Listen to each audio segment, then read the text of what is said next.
Good morning, everybody. I hope things are going super well.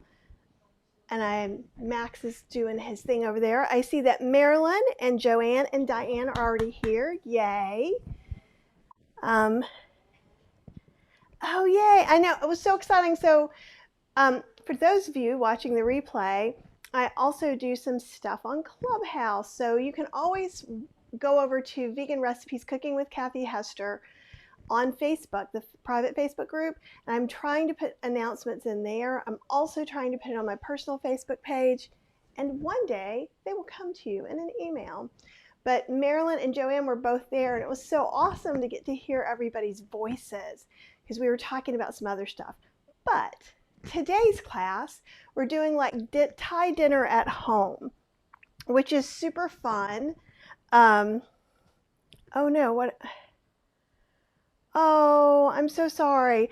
Okay, so Marilyn says, hello from the subtropics. It feels like that too. I'm like super sweaty. Actually, I'm going to chat with you and turn down the air a little bit, I think. In fact, so it rained yesterday and it wasn't humid, and today it's super humid. Marilyn lives in Louisiana, which is always humid. I live there. And Joanne says it's bright and sunny and 90 degrees. And Diane, we all need to send big hugs because Diane lost her dog, Barney, and I am so, so sorry. It's very hard. So hopefully we can distract you. And Barney was extremely lucky to have a doggy mom like you. So we are all there for you. We're feeling it. It's very hard. And, you know, so here we are, Thai dinner at home. So what we're going to be doing is we're going to be making a tom yum soup, which we're actually going to make a tom yum paste. So that way we can keep the paste in the freezer and just kind of make it a little bit quicker as we should want it. And that's a soup that it's kind of like a spicy, sour kind of soup a little bit. It's really nice.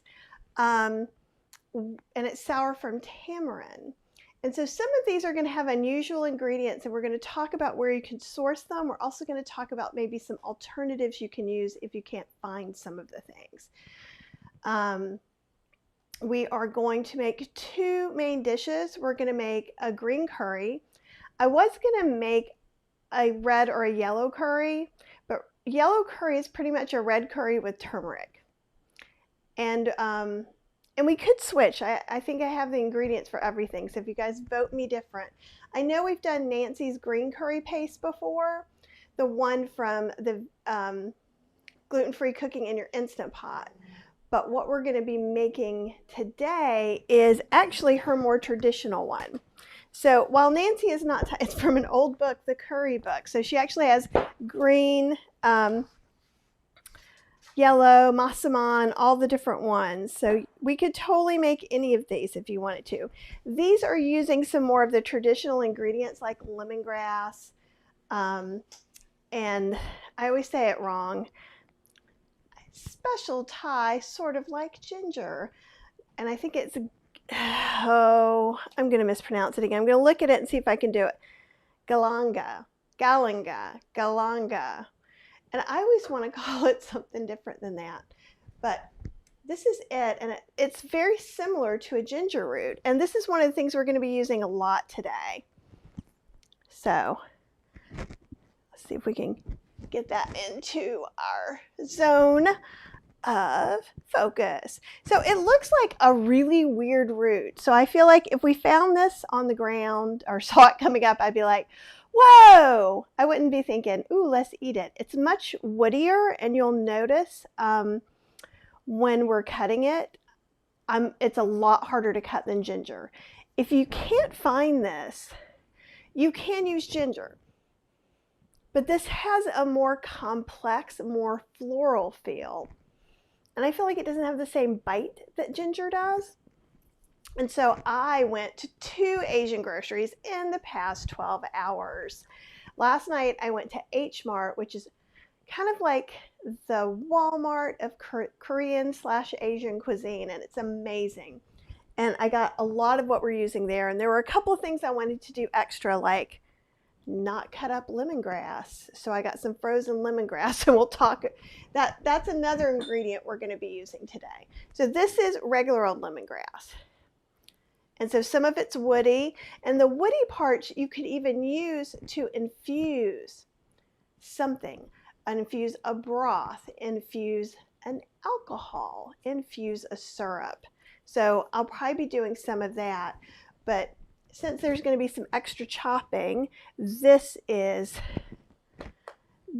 in the frozen section, and look how nicely chopped up that is. So that's going to, it does have sodium hydrosulfate. So a lot of things that you're going to find at the Asian grocery that are pre-prepared may have some ingredients you want to avoid. Oh, and Linda's here, yay! But you know, you've got choices. So, and that's what I want to make sure I bring up to you, is that there are choices with all of this. And we're going to, let's see, what else do I want to tell you right now? I am looking at a couple of pastes and some tamarind. So this is an inexpensive tamarind concentrate that we're going to use for our tom yum paste. You can also get something like that at the Indian market. And I'm going to have some places where you can order it, so I'll make sure to make the Amazon board. Now, some new things to me. Can I post that cookbook? Yes, I can. This one is The Curry Book. And here, I'll put it in the comments. The Curry Book. And it's by Nancy McDermott. She also has vegetarian Thai. And I could not find my vegetarian Thai cookbook. So Nancy is just a little bit older than me, but she spent her youth in the Peace Corps and spent several years in Thailand. And she goes to China and all different kinds of places. And she's really an amazing source for this.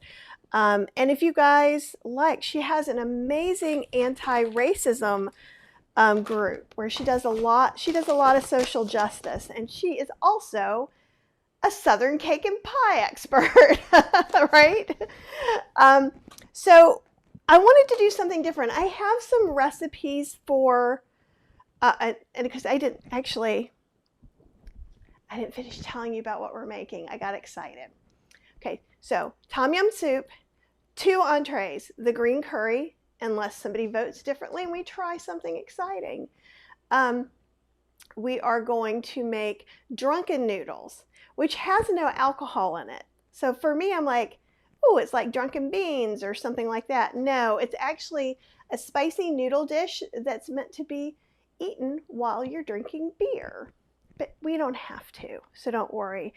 And also the tom yum soup usually has sugar, salt, oil in some of the pastes and things like that. So we're making our own paste so we can use dates. I'm going to be using dates to sweeten almost everything. I think with the drunken noodles, I'm going to go ahead and throw in some agave nectar. You could use maple syrup.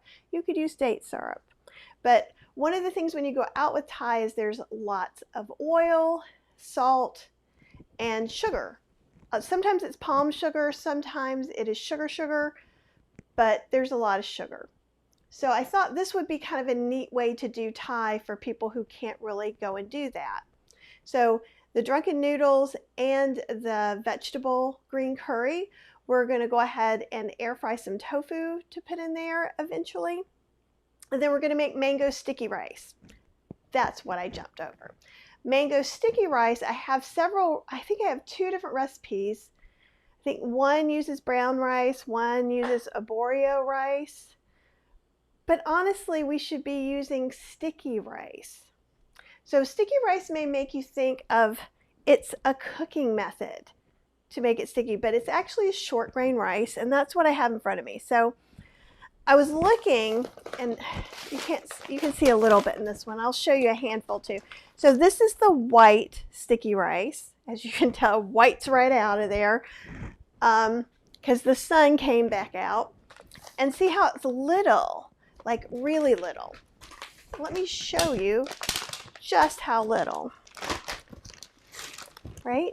So it almost looks like it's not rice because it even looks different. It looks more like the hull is on than with traditional short grain brown rice. And it's really nice. And it is a whole grain, right? So the ingredient says is brown sticky rice. You can find organic. Now, that's going to depend on your grocery store. H Mart is going to have, they had everything.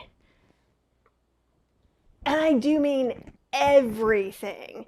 I was there for very many hours just gawking. So I got some of these to try, and I tested out this rice in both the Instant Pot and the rice cooker. So I'm going to give you the directions for both of those. Let me also while I'm here. And so all I've done here is I've put the rice in here, rinsed it. The reason I do this double method is then I can just go away and leave it. This will stay in the sink. This is going to dump out in the sink. And we Americans are kind of barbarians when it comes with rice. We don't always rinse it. So especially if you're using a rice cooker, and I have this big monstrosity rice cooker that's behind all the things because I decided I wasn't going to show you. But I have the one that has the clay thing on the inside. So I love this thing. It's a Vita Clay. They say it's like a fast, slow cooker. So it's a regular cooker. What is it, really? It has this clay insert, and it does make a beautiful rice. Cheryl loves it and says it's magic. And I really do like it a lot. So we actually moved from cooking our rice more in the Instant Pots over to the rice cooker again. With that, if you're like, this is the Duo Evo Plus, and almost anything that says Evo to me translates to perhaps I will give you a burn notice a little sooner than all the others. And so a lot of times when I'm doing something like a small amount of rice, because I'm doing 1 1/4 cup of this, and I'm doing 1 3/4 cup water, which is just slightly more than I normally would use. Right? And usually I just kind of, this is just not really necessary, but it makes me feel happier. Okay, so we are actually going to cook this for 20 minutes. Come on, there we go. So we're going to cook it for 20 minutes. Then we're going to let it natural pressure release. So if you're new to Instant Pots, you're like, NPR, what does all this mean? Because that's how I felt when I first did it. I'm just going to set this on 20. And NPR is not just a radio station. It means natural pressure release, which means just leave it alone. Will ya? Right? And this one, let me let you see the top. So this setup is special to this Duo Evo Plus. Let me get where we're, there we go, that's a little bit better. So that's going to come up when the pressure comes up. This is seal, this is vent.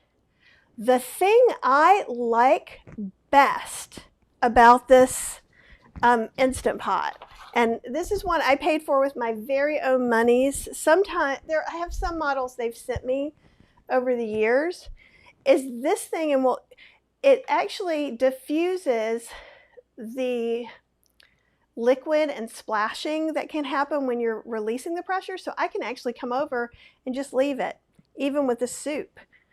Oh yay, Colleen's here. That's awesome, Colleen, because you have some curry paste probably to pick up, depending on how much all this makes.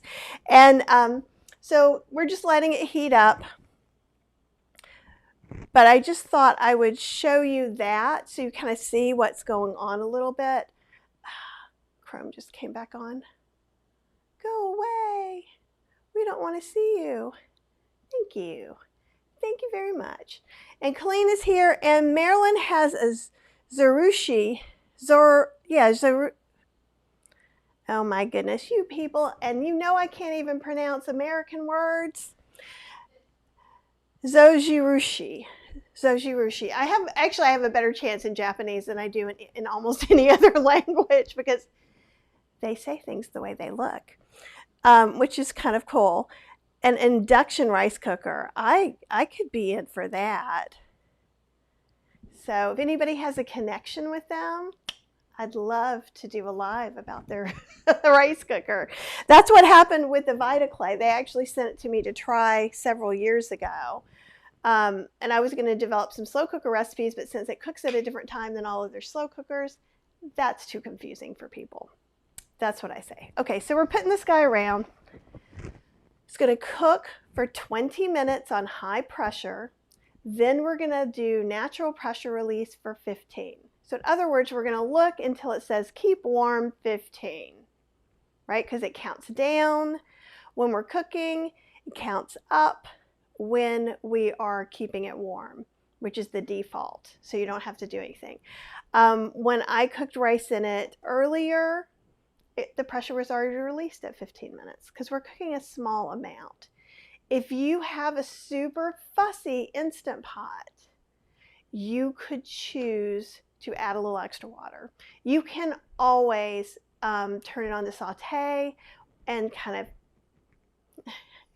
stir it around and let some of that water evaporate. So that is much better than it's a burn notice and it doesn't cook. Though on my 3-quart Evo, which I just don't use anymore, I used to cook rice in it. It would always go to burn. It would never come up to pressure, and I just left it for 25 minutes and opened it up, and the rice was perfect.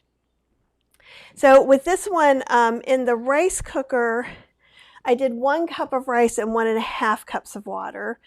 And I have a sticky rice setting on it, which cooks it for 40 minutes. Now this is for the brown sticky rice. You might have to cook it a little less time for the white.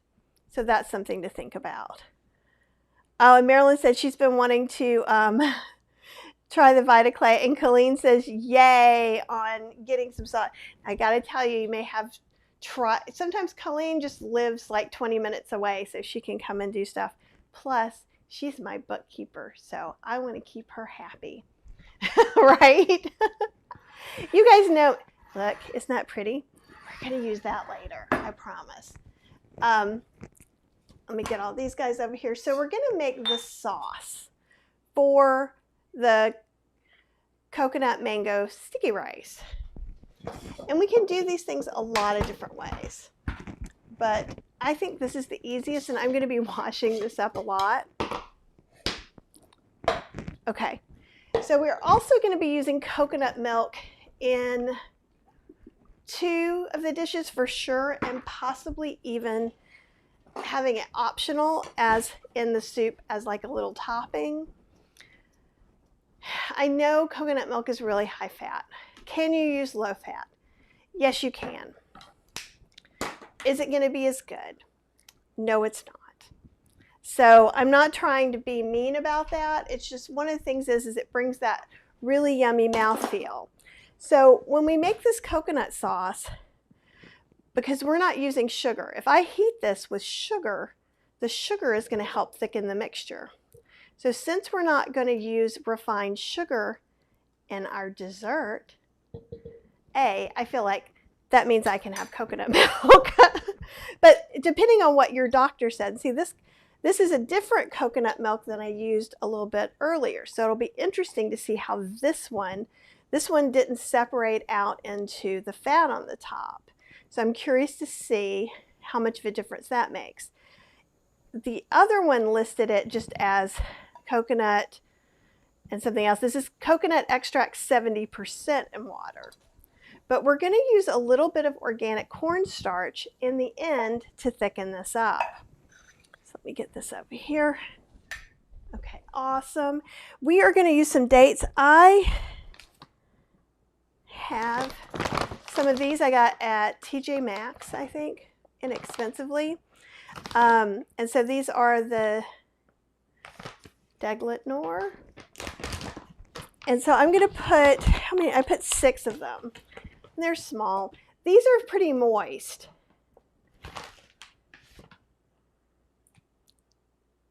that one's a little bit small, so I'm putting 7 in this time. If they aren't moist, I would not just put them in there. What I would do, honestly, is I would soak them. And you could do that anyhow, but I'm going to show you a trick right now about that. Also, the sauce has a little bit of salt, a 1/4 teaspoon. If you are not doing salt though, just leave it out. It's fine. We're not going to add our weird garlic onion substitute salt to this because it's dessert. If you can do something like miso, or you could put a little bit of like a dash of tamari in there, or Bragg's aminos or coconut aminos, if those are sources of salt that you can eat. Typically, those of you that can't eat salt can't do that either. So just leave it out. Aha, let's see. Joanne, there's light, regular, and cream, so you could do worse. It's very true. And it just kind of depends. I'm looking at this, so, and actually, I'll show you my trial. I can get right to it. The fridge is always a miraculous excitement. So I actually made 2 batches of rice, and I used and mixed the sauce in. So, right, it ends up not being that much. Now, what we can do is so this was a double batch of the rice. So the one I cooked in the rice cooker and the one I cooked in the Instant Pot. But we could put half the amount in, mix it in, half the amount of rice, half the amount of sauce. Oops. And then what we can do is pour some of the sauce on the top, which is how it's traditionally served. But you know what? This was pretty awesome just for breakfast. So I kind of like the idea of cold brown rice pudding for breakfast. It worked for me. So that's kind of what we're going for. And you can see how thick that rice is, and it's because of the kind of rice that it is. And Marilyn's saying, would arrowroot or tapioca starch work? Yeah. Yes, it should work fine. Anything that's going to get activated by heat, because we're going to heat the sauce up, should work. Or if you use a sauce that needs to be done differently, then just do whatever that starch needs for thickening. So that would work fine. I did this in the Vitamix before, so let's see. So you're going to see it.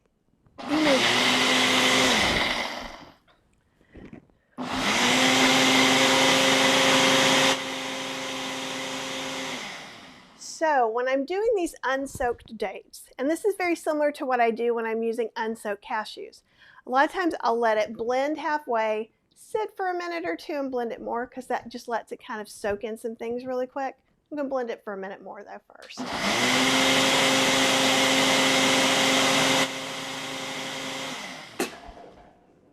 That's exciting. I have too many things at the edge.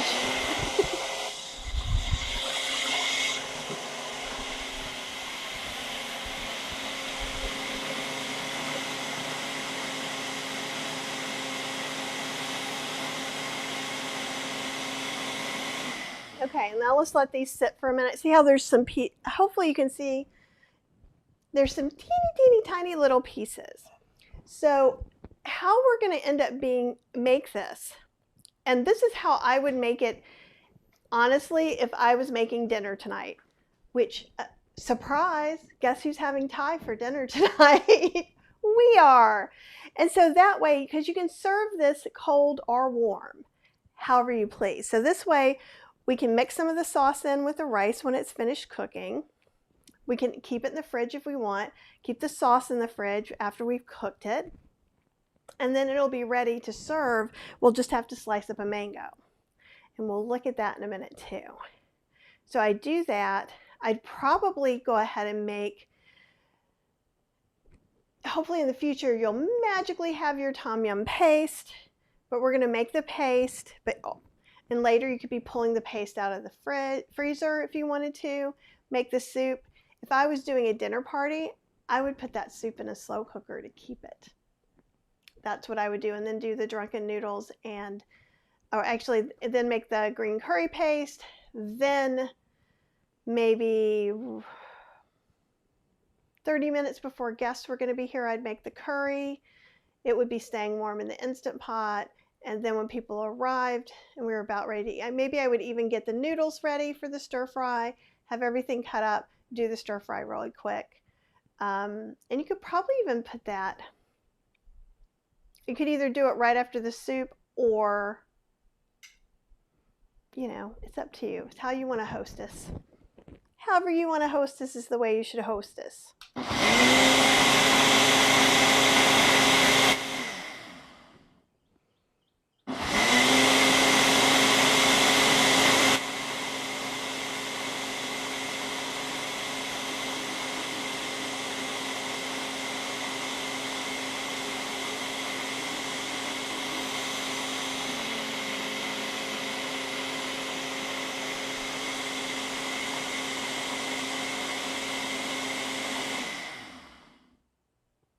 And I'm going to let go a little bit more.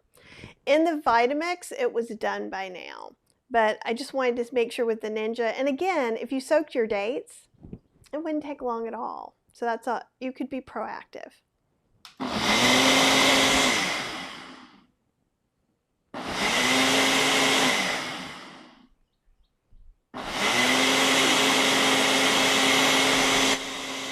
coffee.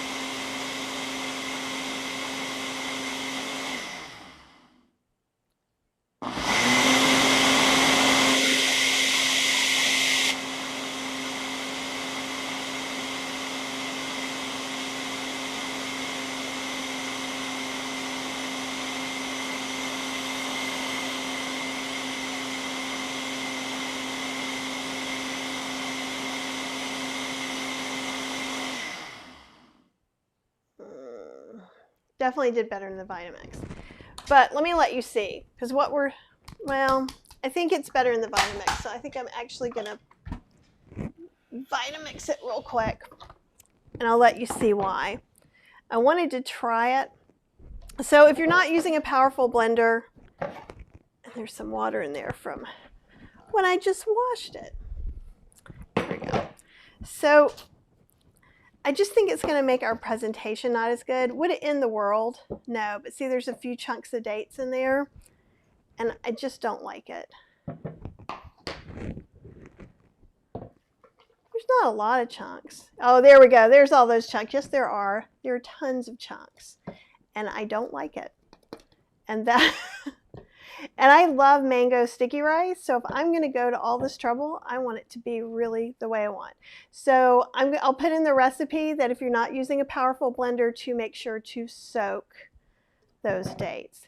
Now, I have another sauce that I made in here with some dates. I think it was the tom yum, but I used these chopped dates.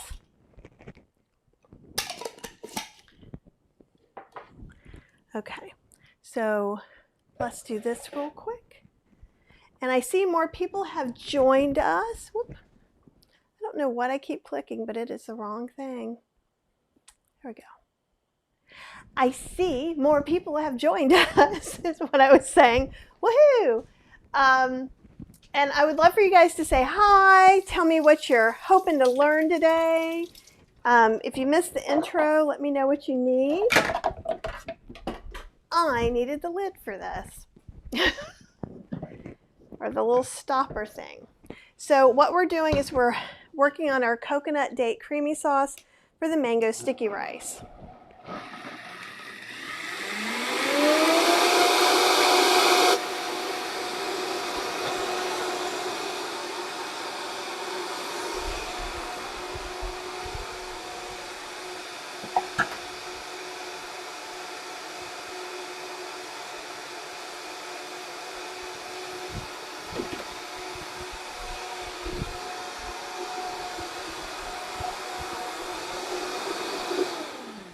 Okay, so if you just tuned in, as many of you seem to have, what you can notice the color changed a little bit, right? Now it's darker and there's no date pieces. So if you don't have a powerful blender like a Vitamix or a Blendtec or something like that, we just went ahead and kind of quick soaked our dates. And in fact, I didn't even quick soak them that much. I gave you 3 sentences, I think. So we've got 10 more minutes on the cooking time in our brown sticky rice. Let's make sure we can get this. There we go. All right, so trusty whisk. And let me grab the cornstarch. And I'm just going to pour most of it in here. And see how once the chunks were gone, it got just ever so slightly brown, which I actually really like for this because it's actually usually uses palm sugar. Let me see if I can get that white.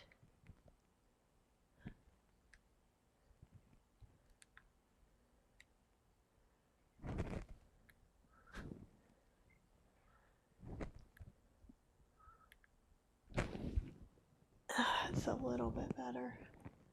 Sorry, the outside keeps changing a lot. So I am going to start heating this up. I am also going to scrape out probably a tablespoon or 2 of this into a little cup. And that's what I'm going to mix my cornstarch in. And like Marilyn said, if you can't, I know Marilyn can't have corn, she's allergic. So you can totally use arrowroot, tapioca starch, something like that. Your cooking time may vary a little bit. As long as you're using a starch that thickens with heat, you can still use the same method. Okay, and let me get a little spoon to mix things with. And I am going to put in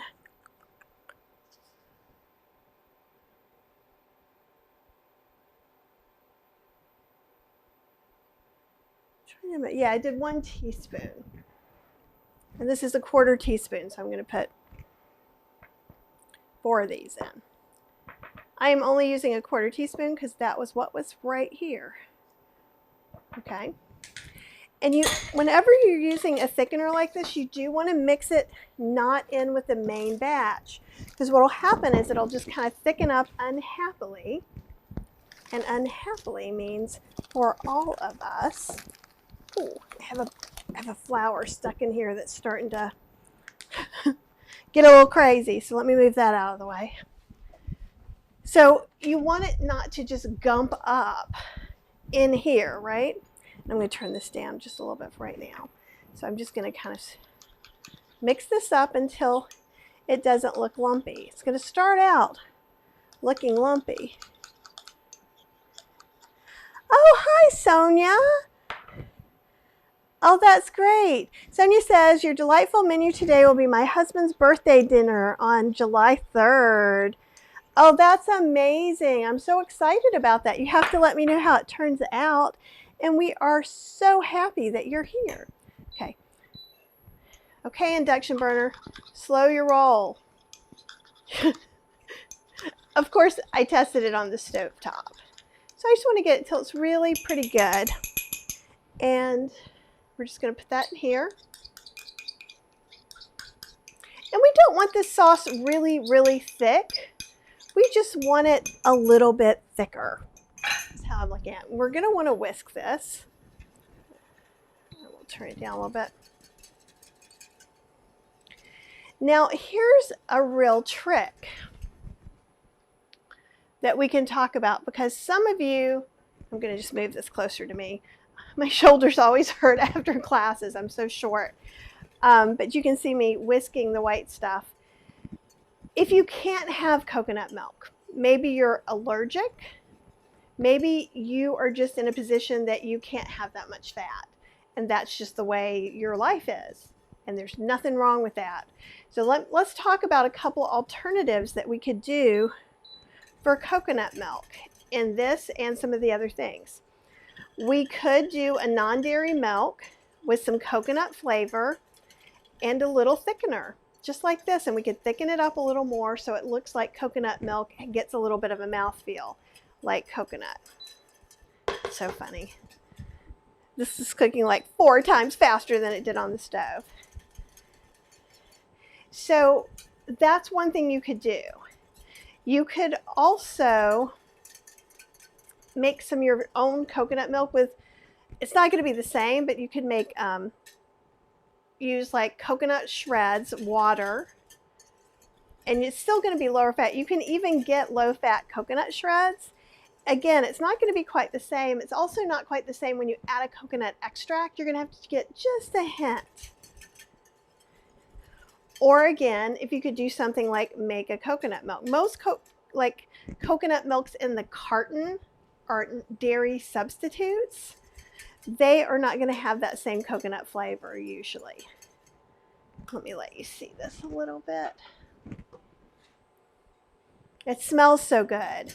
It smells sweet, and see how it's just getting a little thick? And we don't want it to be crazy thick, but I'd like it to stick here a little bit more than this. So let's try 400. And because it's cornstarch and because it's a thing we need to whisk almost all the time, and I'm being a daredevil and walking away for a minute or two because I'm like that. See, look, see, it's already, and it's just a little bit of thickening you want. Now, here's the other thing with this sauce in particular. If we use sugar like palm sugar, brown sugar, or coconut sugar, or regular vegan sugar, when we heat it together, it's going to thicken slightly anyhow. So that's something else you could do if you're okay with sugar, but you'd rather not have the cornstarch.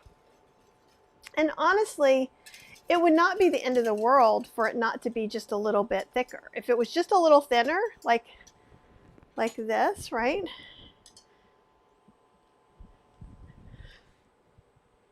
That is not nothing. That's still a really nice, beautiful sauce. So we're just kind of making a dessert sauce is all. And see, and now I'm getting to the critical point where I need to keep whisking. And then I'm going to let it thicken up a little bit more than this.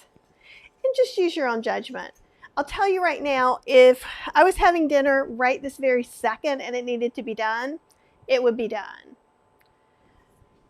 But since I'm looking for future, we've got about two more minutes on our cooking time. So probably, I'm thinking with the timing, the sauce will be done and then we'll make our green curry paste. And we can make, finish up the rice and then make our tom yum paste. And kind of the cool thing about making paste, again, is then you have it forever and ever. And you can buy paste in the store. So like, that's a tom yum paste. When we're doing drunken noodles, I'm going to use some of this chili paste, which has holy basil leaves. And traditionally, drunken noodles have holy basil and Thai basil in there. But we're not used to that, so I thought it would be exciting to try. So there's going to be a lot of alternatives that we can do in here.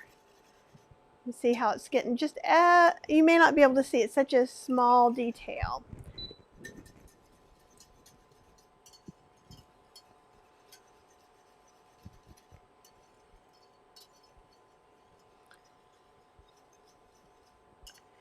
And Cheryl and I love to get Thai takeout.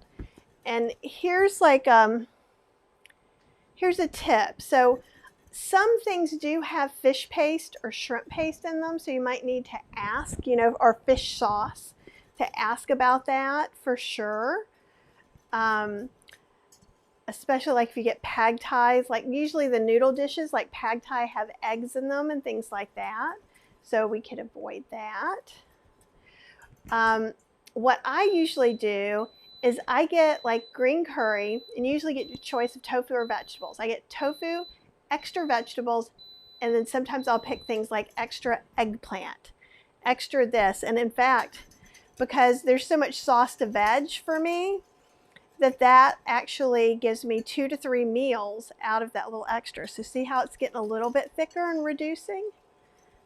I'd say that's probably about right. Yeah, and I'll let you see it from the side too. Right? Because it's also going to keep thickening up, remember? Because once we pull it off the heat, and I didn't get a hot pad. Okay, I'm just going off book today. So it's still going to be thickening up because it's still in this hot pan, right? And all that. So we've got about 15 minutes before we even want to look at the rice. So it has been done in 1 minute, and it's going to keep counting up. Okay, so let's go ahead and make our green curry paste. I didn't see any votes for me to go crazy and do something different. And Joanne has a point. We are making US versions of Thai food. And I am not claiming that everything I'm making is authentic. This is probably closer to the most authentic sticky rice recipe I've made because instead of using arborio rice or short grain brown rice, I'm using brown sticky rice, which is more of what's really going to happen. I find that dates, palm sugar, coconut sugar kind of all have that caramely flavor. So I'm not feeling too bad about that substitute, though that is not traditional either. I don't know if the cornstarch is, honestly. But I have seen that usually it's coconut milk with sugar heated, which really will thicken it up a little bit. Okay, so I'm going to set this over here. I am going to get a bigger blender. We're going to need a few things chopped up. And I need the bottom to that blade. I also need a knife to chop the things up. Okay. And I wish Nancy was here because you guys would just love her. I just saw my knife. There it is. Okay. So for Nancy's green curry, what we're going to do is we also use coriander and cumin. And so coriander and cumin add really amazing flavors to this. Let me also get some measuring spoons. We are going to put in about a 1/4 cup fresh chopped peppers. And you could get a different green pepper. I'm using a jalapeno. And so she's saying a 1/4 cup. Obviously, that depends on your family's taste. How hot is the pepper? And that one smells fairly hot. Sometimes I'm lucky and we get mild ones at the Mexican market or the Latin market. And it's awesome. So I'm going to start with 1 and see how that works for my family. If it's you and a bunch of super spicy eaters, and that goes for everything that we're making today, of course you could add more. So this probably is about 2 normal jalapenos. Okay, I'm gonna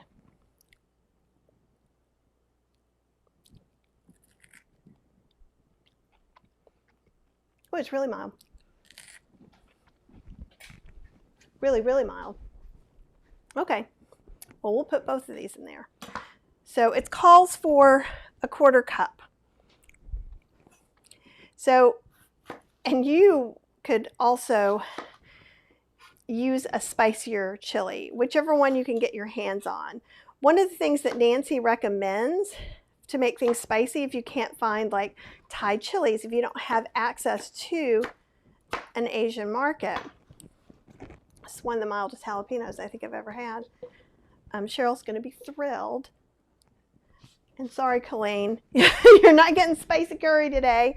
And we're going to do a bunch of cilantro. I'm going to rinse this off really quick and remove a couple of, I'm not going to take all the stems off, but let me show you what I'm kind of doing a little bit better. So see how some of that looks a little muddy, a little bit like maybe there's some bad pieces. So I am going to go ahead, and Joanne says she has sweet glutinous rice flour that she's used for thickening. That's awesome. And okay, Marilyn's going back to Misfits to get a mango. And you know what? We could use some other fruit too.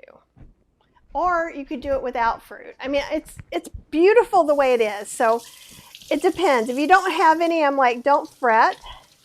And so I'm trying to get some of that stuff that looked a little bit swampy off of here, that looked a little bit, you know, not perfect. Not perfect isn't even a thing. That looked like it's about to go bad. That's what we're really looking at. Okay. So I'm going to rinse this, and I'm actually going to just squeeze it out like you do, like your hairdresser does your hair when they wash it. If you have long hair, I just want to get some of that extra water out.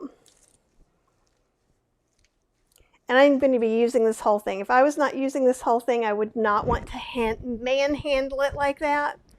And this is a perfect use. There's still some pieces in there I don't like. So I'm just removing some stems that look icky. And I'm going to cut the bottoms off a little bit too. And the bottoms, the stems, have all the flavor that the cilantro has. Okay. Actually, I've got lots of cilantro.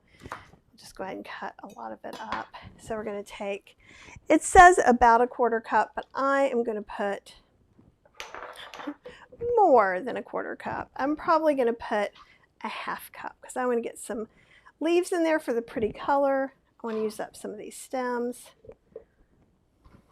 You take these stems these stems are good. So another thing you could do is you can freeze the stem puree or the stems to do something like this. A lot of times if I notice I'm not going to use my cilantro before it's like ready to be used, I will go ahead and puree it with a little bit of water, freeze it in ice cube trays. Okay, Colleen says, I'm Camp Cheryl, so she doesn't like a lot of spicy food either. And Marilyn says she has pears, pineapple, and cantaloupe. I maybe see a new dessert happening. And also, see how this is still getting a little thicker as it's sitting in that hot pan? And it's okay if that little top gets, you know, a film. It just whisks back in as long as it's warm. It's not a big deal at all. And then Joanne says, is the sweet rice flours starchy and exceptional binding? And one of the things I'm looking to do, I have to experiment with this a little bit. So my Prime Day present to myself was a KitchenAid pasta maker where it does the sheets and cuts fettuccine and something else. I think it's spaghetti, but I'm not, it's got to be a different shape. Anyhow, I want to try and do that and make gluten-free dumpling wrappers. If I can make that happen, there could be a dumpling class. So that's a goal.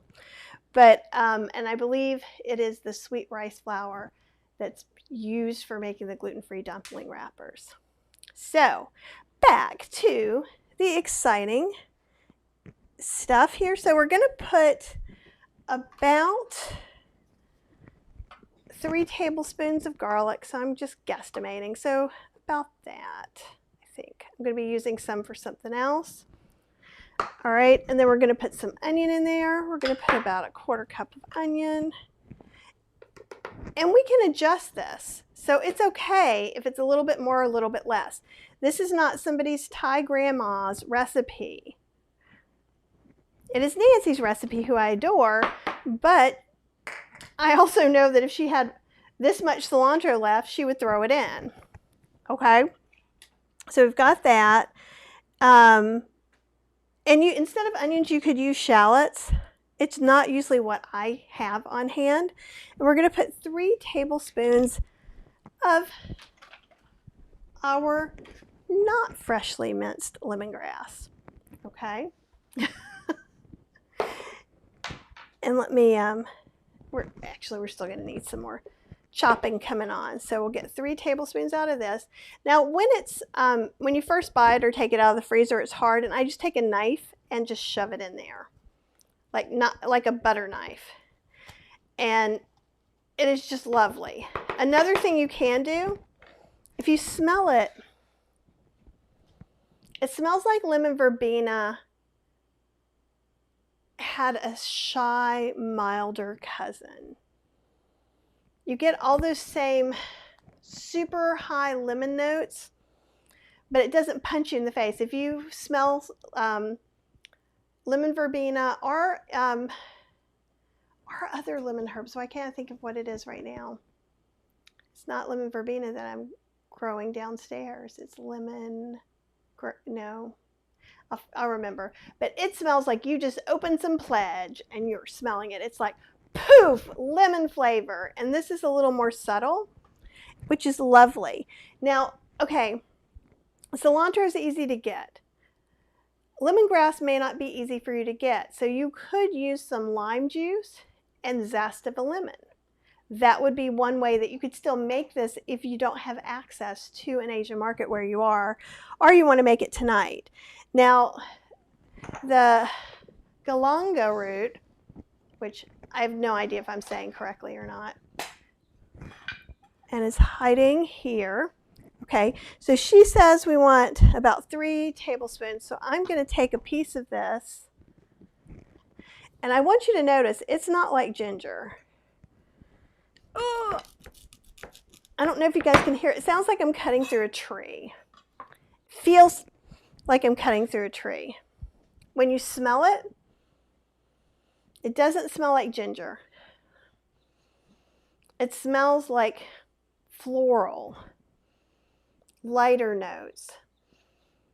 It's heady, wonderful aroma. And by that, I mean, it's like, imagine like this beautiful perfume or something like that. Now, this is a very thick skin, and it's just a persnickety thing. So I'm going to actually peel it as much as I can just with a knife. I'm going to lose some, and I'm okay. With ginger, I wouldn't do that because ginger is just easier. If you can't get this, and you might be able to in the frozen section. I found it in the frozen section. I got it at the fresh part at H Mart. I don't always get it at Li Ming's. I'm not always able to just see it right there with the ginger and everything.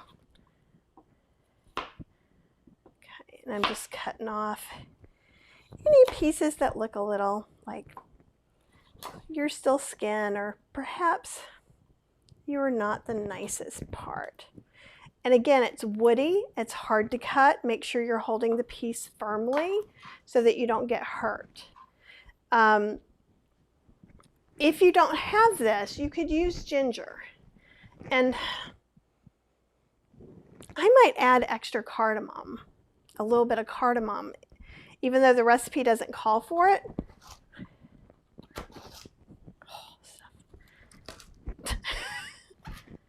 You guys can hear that, I know. You can hear how woody it is.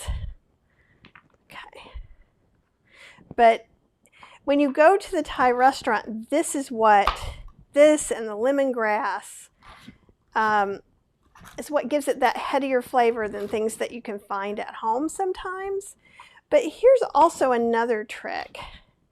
There are different curry pastes that contain these that are really inexpensive. So that would be a jar like this. And this isn't a curry paste, well, I guess it's Prick King curry paste instead of green curry paste. But it has things like dried chili pepper, garlic, shallot, lemongrass, sugar, salt, lime leaves, galanga, coriander seeds, cumin, cardamom, and bay leaves, right? So you can take a little bit of that and put the rest of that in the freezer. So this is something you can order on Amazon, whereas the fresh root is not something you can order. Okay, let's see. And you could use some lime zest, but I think once I find where I put it, so I have some lime leaves. And this is something I get in the freezer section where I am. And we're going to use this in our tom yum paste as well. So they're these beautiful lime leaves. And if you can't get them, you could use lime zest and lime juice. But let's go ahead. How much lime is she putting in there? A teaspoon? Let's just put 1 leaf in there. And let me make a note that I'm doing that. So I can put it on when I'm writing it for you. 1 lime leaf instead of lime. Oh, I'm sorry, Joanne, I missed that. Galangal is sold dried and ground. I feel I do have some from Penzeys. Let me look over here. I know you guys can't see right now. Here we go. So you can get it here, and so you could add a pinch or two. Once it's dried, to me, it has a pepper overtone that the fresh doesn't have. So you might need to add a little extra ginger and put a little bit of this. I think ginger plus cardamom would kind of do it too. It just kind of depends on what you feel like. Okay, then we need a tablespoon of coriander. And coriander also is going to give it that floral flavor, floral overtone. So, okay. And I love coriander. Almost, but not quite as much as I love cardamom. Okay, and then we want to do 1 teaspoon of cumin. Because as we know, and it's always funny, I've had people who've looked at my recipes because there was like cumin in Mexican food, cumin in Thai food, cumin in, Indian food. And they're like, I don't want my food to taste all the same. Well, one spice doesn't make your food taste all the same, right? And let's get this leaf in here. And I'm going to go ahead and just kind of chop it lightly, just so it's going to get in there better. And so also know that you can kind of change around some of these things. That smells so good. We're probably going to need some water to get this to blend. There is some water in the vegetables. So let's try it and see what happens. Let's see how close we can get. And I'll move this over to the side.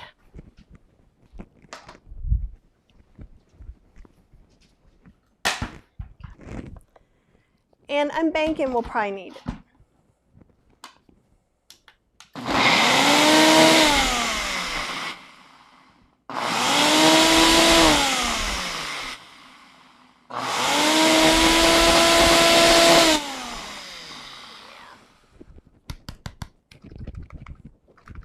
I'll shake it and try one more time. But it probably would have been a little better if I had the onions and the peppers on the bottom of this. Let's go ahead and just add a little bit of water. And in fact, our rice is cooked for its 15 minutes and the pen has dropped on its own. I'll let you see what we've got kind of going on right there. Well, I grab a little bit of water.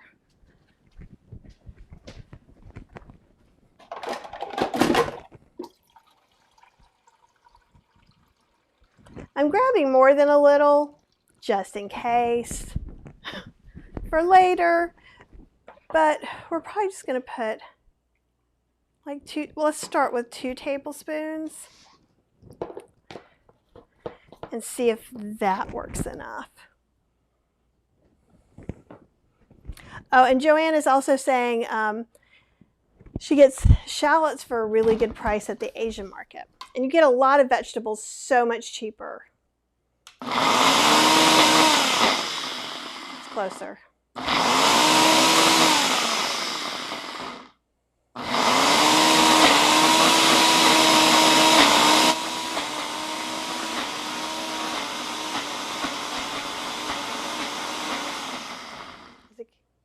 It's real close.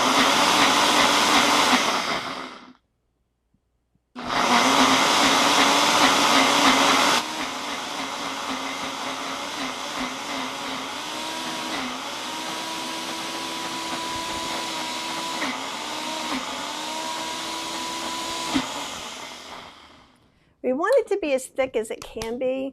I think it would be good for me to add another tablespoon of water just so we can blend it a little bit more.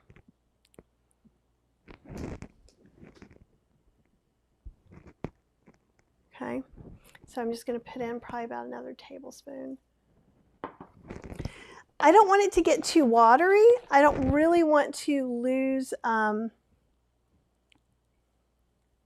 oh, Marilyn. Oh, and here's something else. Okay. Let's come back and go to some of these questions. Joanne saying, with all food doesn't taste like my mother's, thank God, she says. Just because I use parsley, the only fresh herb my other mother has ever used.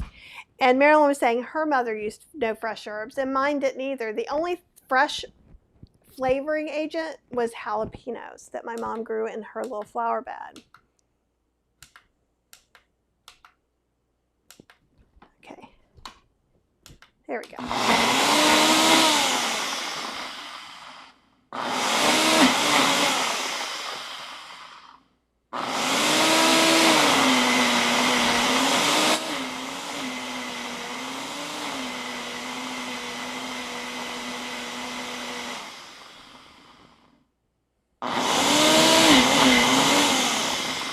Okay, and so with red curry paste, you're using more red peppers, like these. We're going to use these in the tom yum, okay?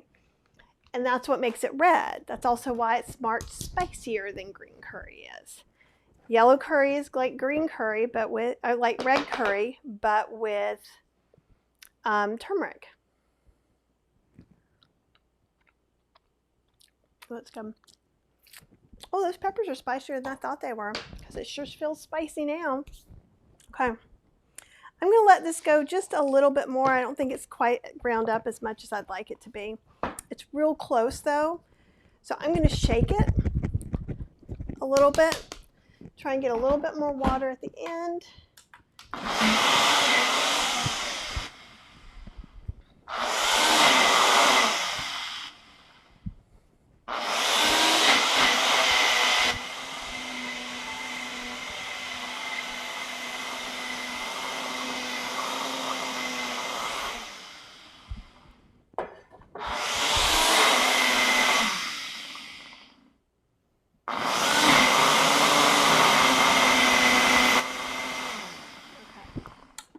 Here's what I'm going to do.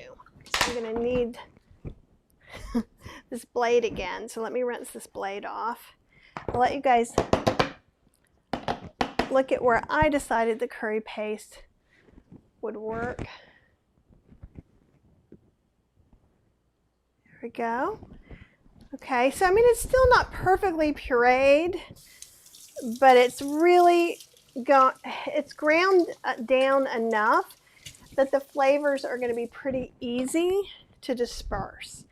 And that's one of the things that we're looking for. Okay, so I want to go ahead and we're going to set that aside for right now. I'm going to whisk in that coconut sauce again, you know, because it got a skin on the top. I'm going to figure out how I'm going to get this guy over here. We're going to look at our rice.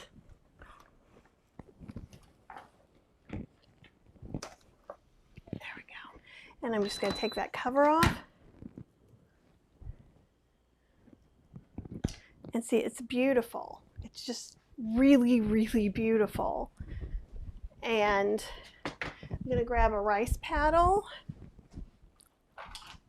And you can put it in a container to make right now. So let's see what I've got here. I think this container will be big enough. You could use a bowl, like if you're going to serve it.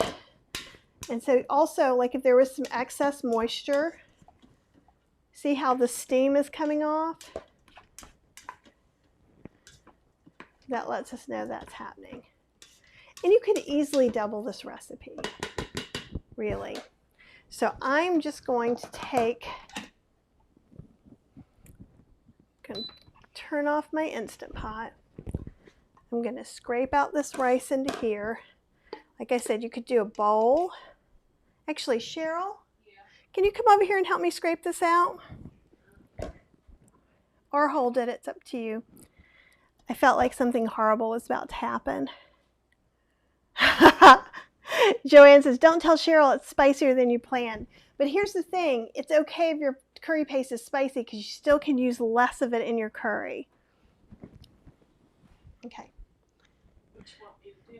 Okay, take that rice paddle. Okay. Scrape the rice out into here. Now you don't trust me to hold it. No. Too hot. Possibly. It's pretty hot. It has little things on the handle. Okay, so scrape all that rice out. The more rice we scrape out of here, the easier it is going to be to wash up. Okay. So I'm going to go where the rice is and scoop it all towards one place.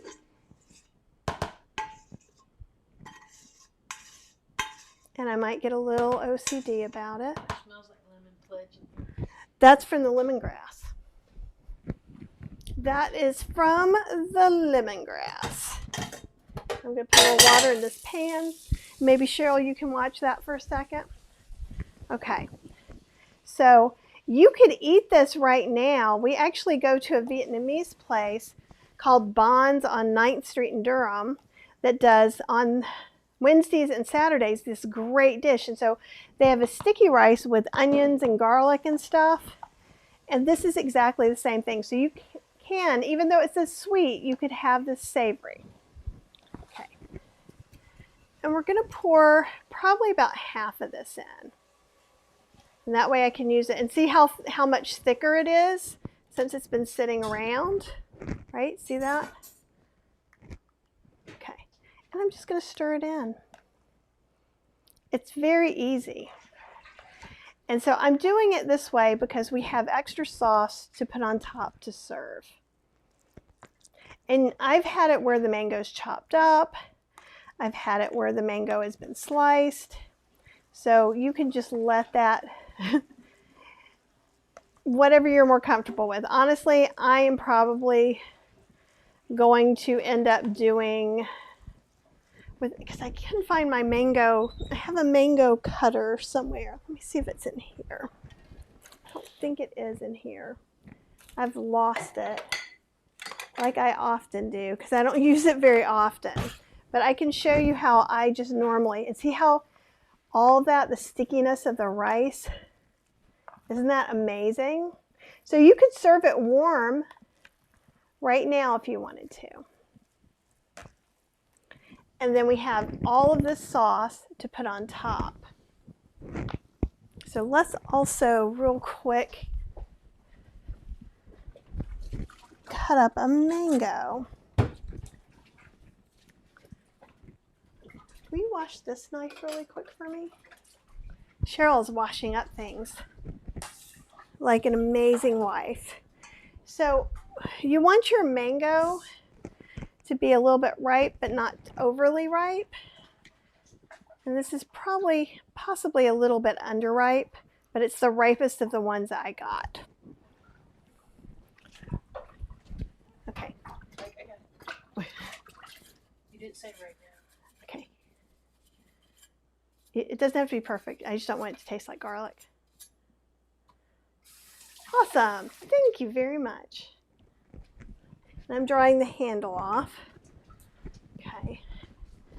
And so they're cheeks. And so when you get a mango cutter, it's something like this, and it has a thing in the middle to try and get, there's a pit. in there. So usually you can kind of see when it's woody once you get too close to the pit. Now what I do though is I cut off, this is what gets to be my snack. We'll talk about that. And I will also, and I could be more careful about this, but honestly, once you see what I'm going to do, which is usually I just go, that's mine, I'm going to eat it. And there's a book I used to love, which was Eat Mangoes and Naked, and it's because they're so juicy and drippy. And Joanne also says she loves the new Instant Pot with the handle. That's the Duo Evo Plus. So I'm trying to show you the pit. It's not perfectly right, but it is delicious. And can you see how that pit is bigger than you think it is? So it might be like, oh, I could have cut a quarter there. I could have cut 1/16 of an inch on the other side. But instead, more yummy for me. So don't waste that, but also I wouldn't spend a lot of time trying to cut it more either. And Joanne said, when I was growing up, the person who cooked the dinner didn't have to wash the dishes. Cheryl's actually been really good about cleaning everything up lately, while I've been doing lots of other recipe kind of things.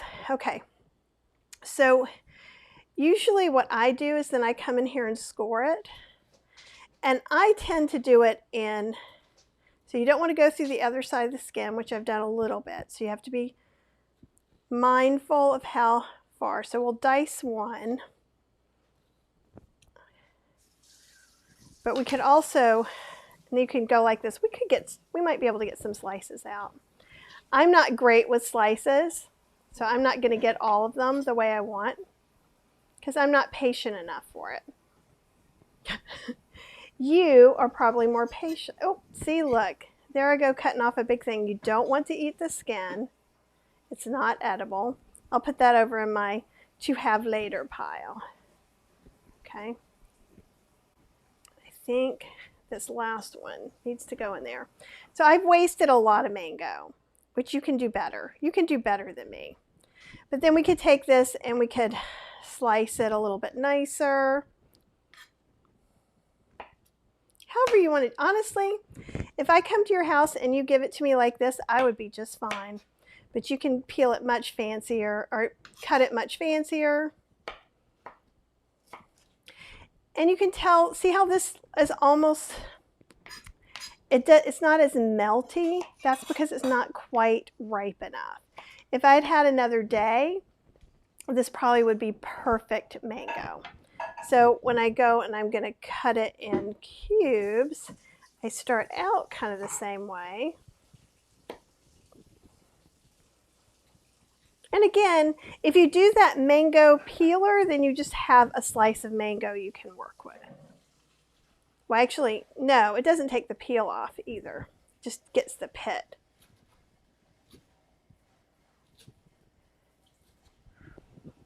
And this is what usually happens.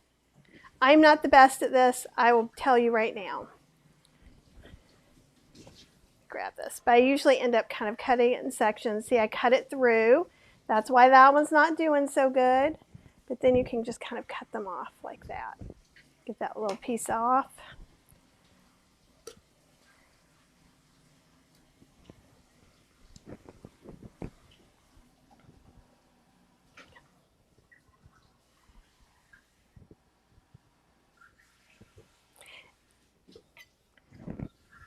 You can also buy cut mango. But see, and like this, I might not want to put on a dish because it's little thin slices, but those are great snackable pieces. So if you can still cut some of that mango off, you could also have a bag in the freezer for these little bits that aren't pretty enough for your mango rice. So you can really get down a little bit deeper once the big sections are cut off. And that's just how I do it. It is not beauteous. It is not perfect. It is not amazing. And Joanne uses a glass to remove the skins. And I've seen that before. So if you have a thin glass, the reason I don't show that, I do have a link to somebody else showing it, is because I have heard that people have broken the glass and really cut their hands badly. I'm not saying you would do that, but that's one thing that could be done. So then you could either take a scoop of this, put some sauce on the top, maybe make a dent and put a couple of pieces of mango on there. Typically, there's a little piece of rice, or it can even be like oblong with some sauce on it and slices or cubes to the side. That's totally up to you. You could decorate it with a mango leaf. And there you go. So to me, this is the desserty part, and it's the delicious part. So I'm going to sit these over here for now to either pack up perhaps. And we've got our green curry, but let's go ahead and make our tom yum paste. We're going to do that in the smaller one. I'm going to move this extra coconut sauce over.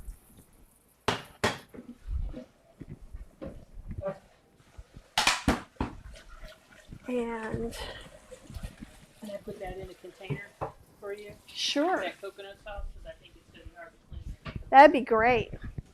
Yay, Cheryl cleans all the things, y'all. That's awesome.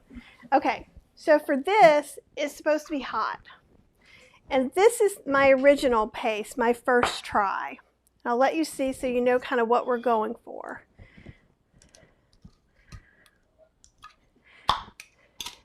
Okay, there's that versus the store-bought.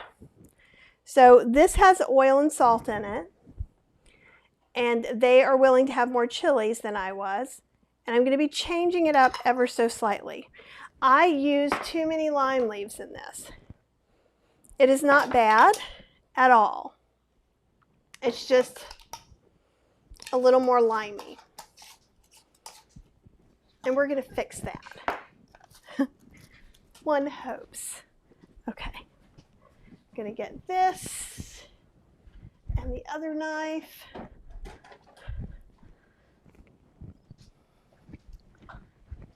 It's nice having a helper today. Thank you. Excuse me. Okay, so we're going to put, these are really hot chilies. You could use Thai chilies. These were, I got in the frozen section. They are obviously not frozen at this moment. And it's pretty darn spicy. So I'm going to put about 3 in. You could put as many as 5 or 6 to make it as spicy as you want, and we may adjust it. We're also going to put, I ended up thinking about 6 tablespoons, and actually that's a half tablespoon. Let me do better than that. Let me get a whole tablespoon. And I'll add these up. And so this paste that I got, see how it's a little bit chunky? It's more chunky than the Indian tamarind paste. It's just tamarind, concentrate cooking tamarind. 1, 2, 3, 4, 5, 6. If I was using the cooking tamarind, the Indian concentrate, I probably would only use 3. It's much more, it's not as concentrated, even though it says concentrate. And I'll let you see what this jar looks like too. And then, okay.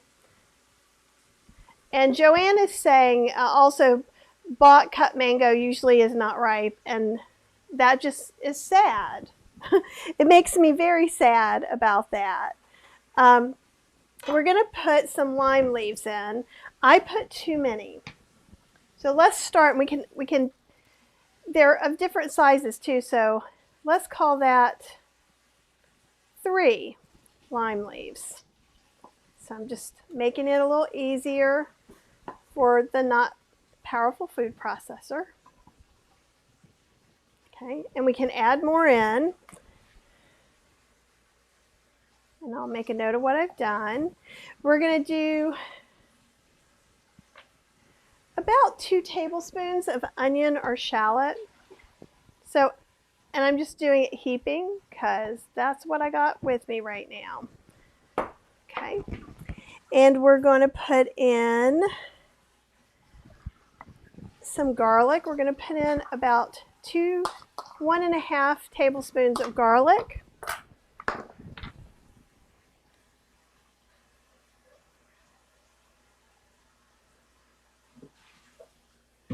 Okay, and we're going to use about, might end up using a lot of this. I'm going to take this one.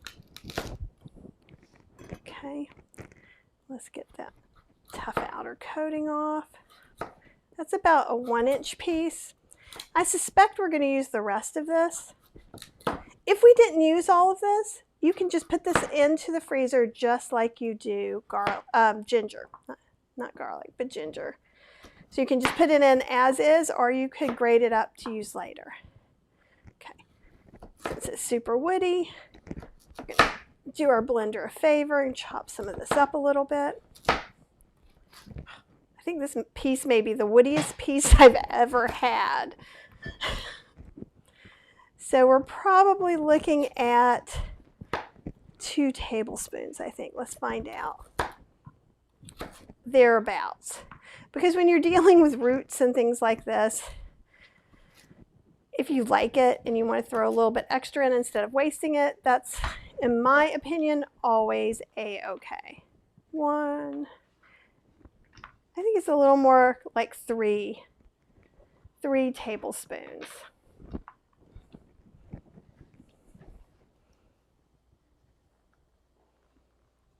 All right, so the other thing what I'm going to do is we're going to put some sweetener in here as well. And so since we're doing date sweeteners, I'm going to use these chopped dates. And you could even mince these up a little bit more. And we're going to put, you could probably either use about 6 dates. We're going to do 1, 2, we're going to do about 3 tablespoons of chopped dates.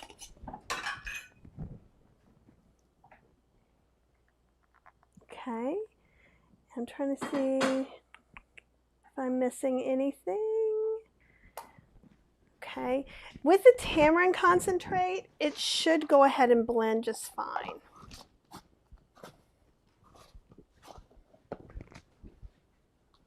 Instead of letting you hear that, I'll let you see it.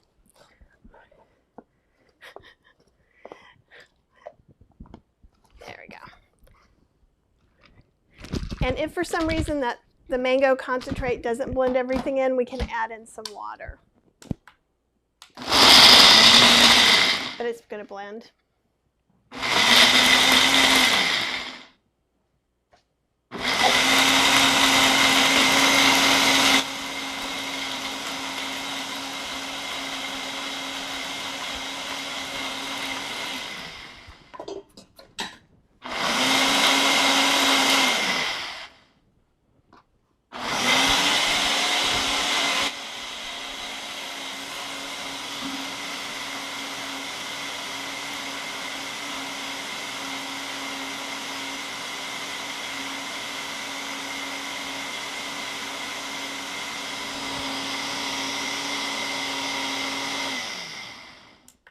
Okay, so when I'm trying to make one of these copycat pastes, even if I'm trying to change it a little bit, right? Because I'm making it different than the original. There's no oil, there's no salt, there's no sugar in here. So it's not going to be exactly the same. But I'm going to smell it, and then I have what I'm wanting to copycat, right? And it does have a little bit of a deeper flavor or smell. It does have some lime juice as well as the lime leaves. Oh, I left out my lemongrass.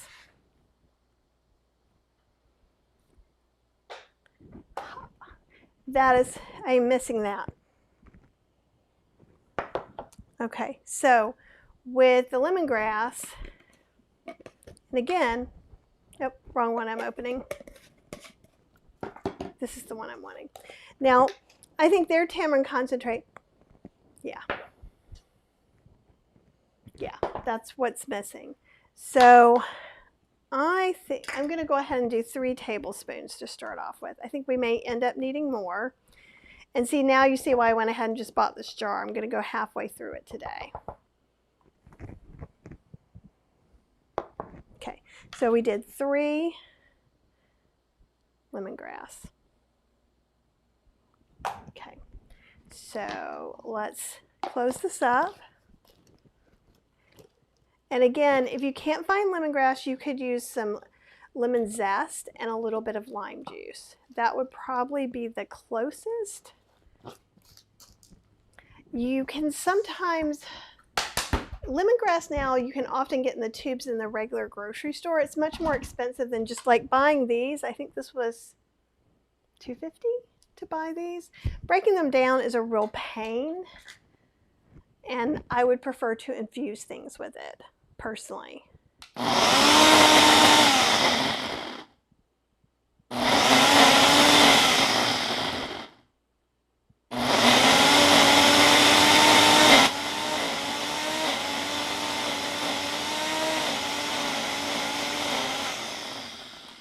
All right, and what I'll do too is maybe next week I'll do a live and break down that lemongrass and infuse something with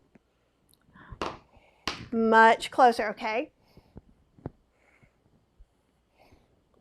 this has more chili in it.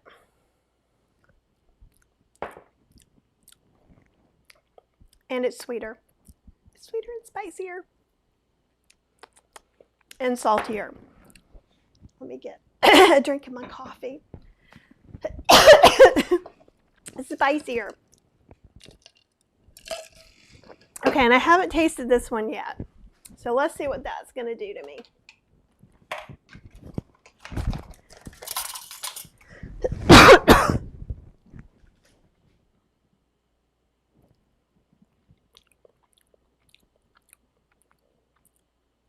It's still more citrusy. It's still pretty hot. But I think it's pretty close.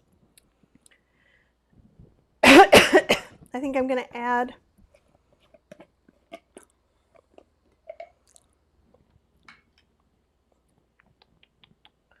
where did I have? I think I'm going to add 2 more tamarinds.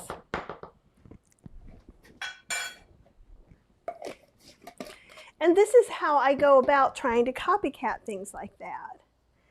And so I think I started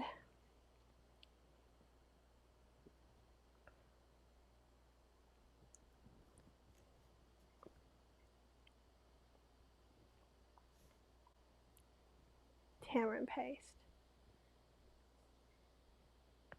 Well, you don't need sweeter or spicier. It's true. I think the tamarind will give it a little bit more tang, bring slightly more sweet. Probably adding a little more dates would not be a bad idea. And you can for sure add more chilies in there. I'm already making it mild.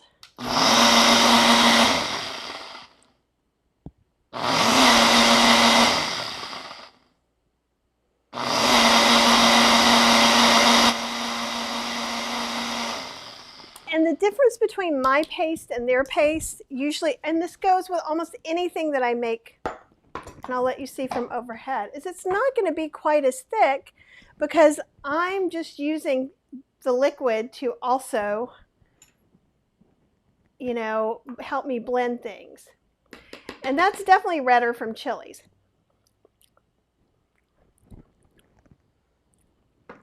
Yep.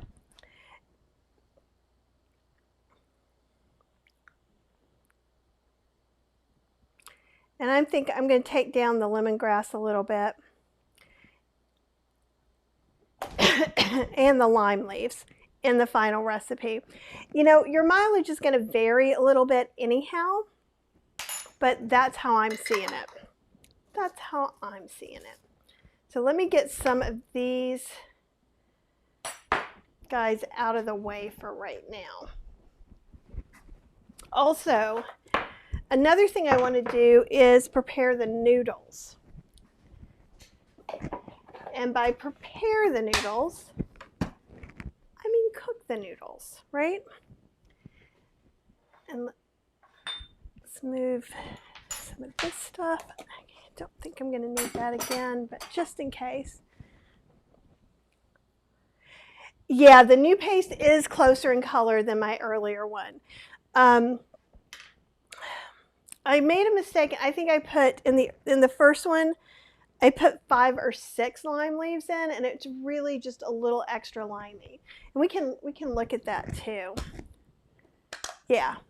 And it's funny because actually I put more chilies in the first one. They're close, but it is redder. So it's always a little bit of this, that, and the other. And you've got to remember, if I opened up 4 tom yum pastes that I bought, they're all going to be a slightly different color, right? They're all going to have their own unique take on what it means to be that. Let me put a little bit of this in a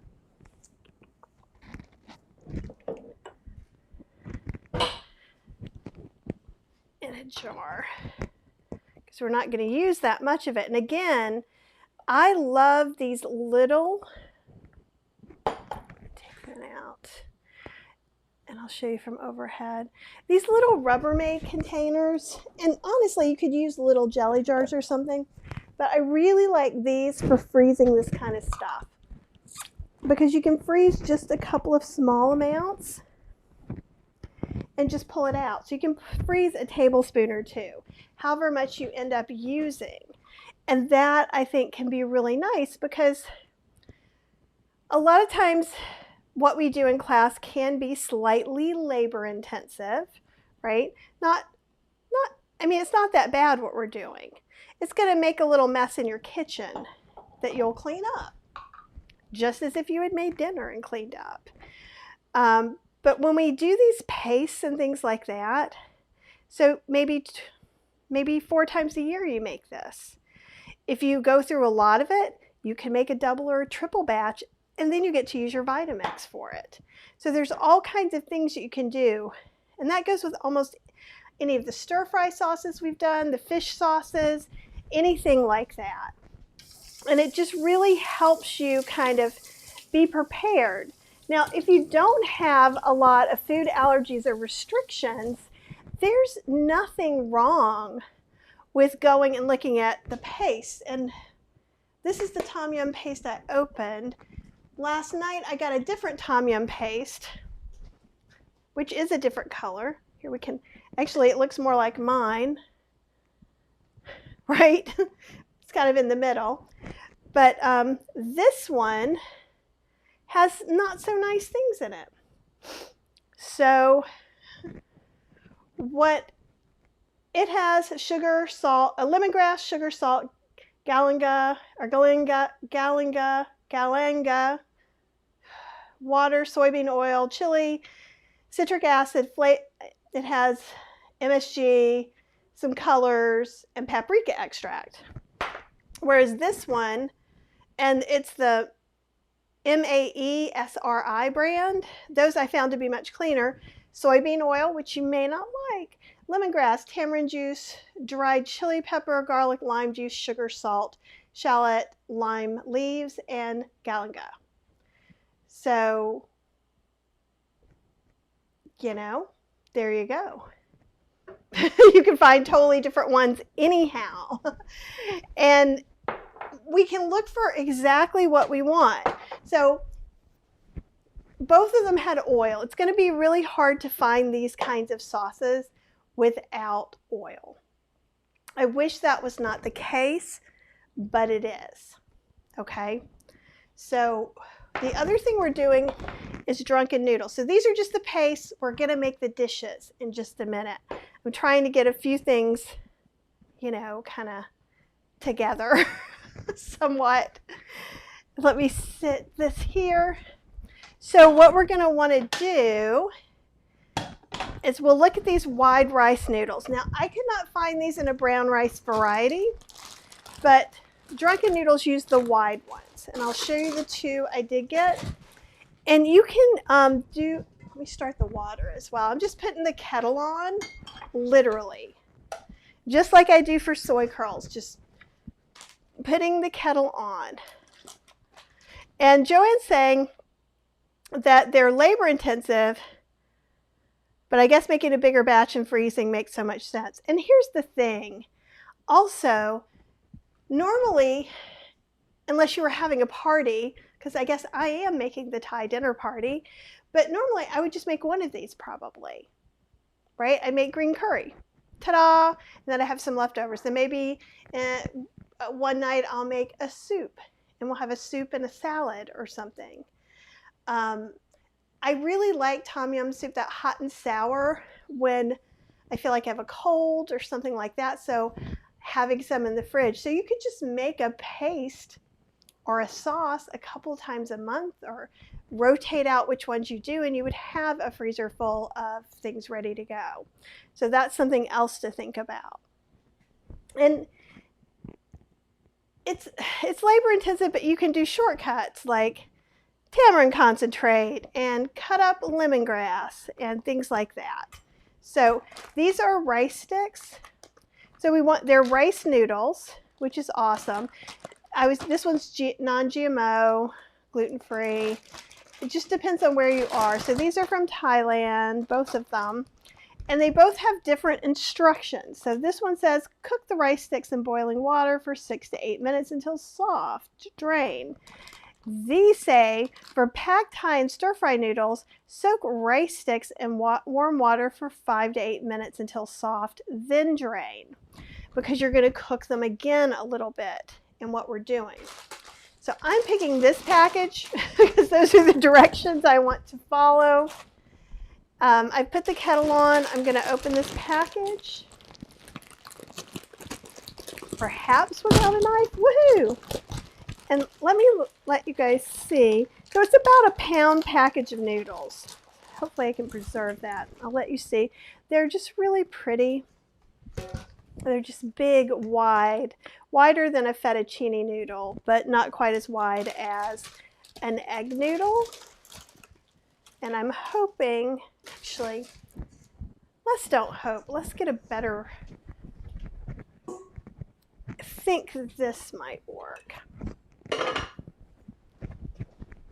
If not, I'll have to get out my Pyrex. No, Pyrex. I've got a big Pyrex dish that will probably be better to soak these in, because I want to make sure they get submersed. And I don't know why I was thinking they were not going to be quite as big as they are. So I'm coming under the counter, going through cookie sheets and giant Pyrex sheets. Right? So I'm going to put it in there. And I think hopefully there'll be enough water. If not, I'll do another kettle's worth. Cheryl's coming over to see. She's curious. Yeah, I was trying to figure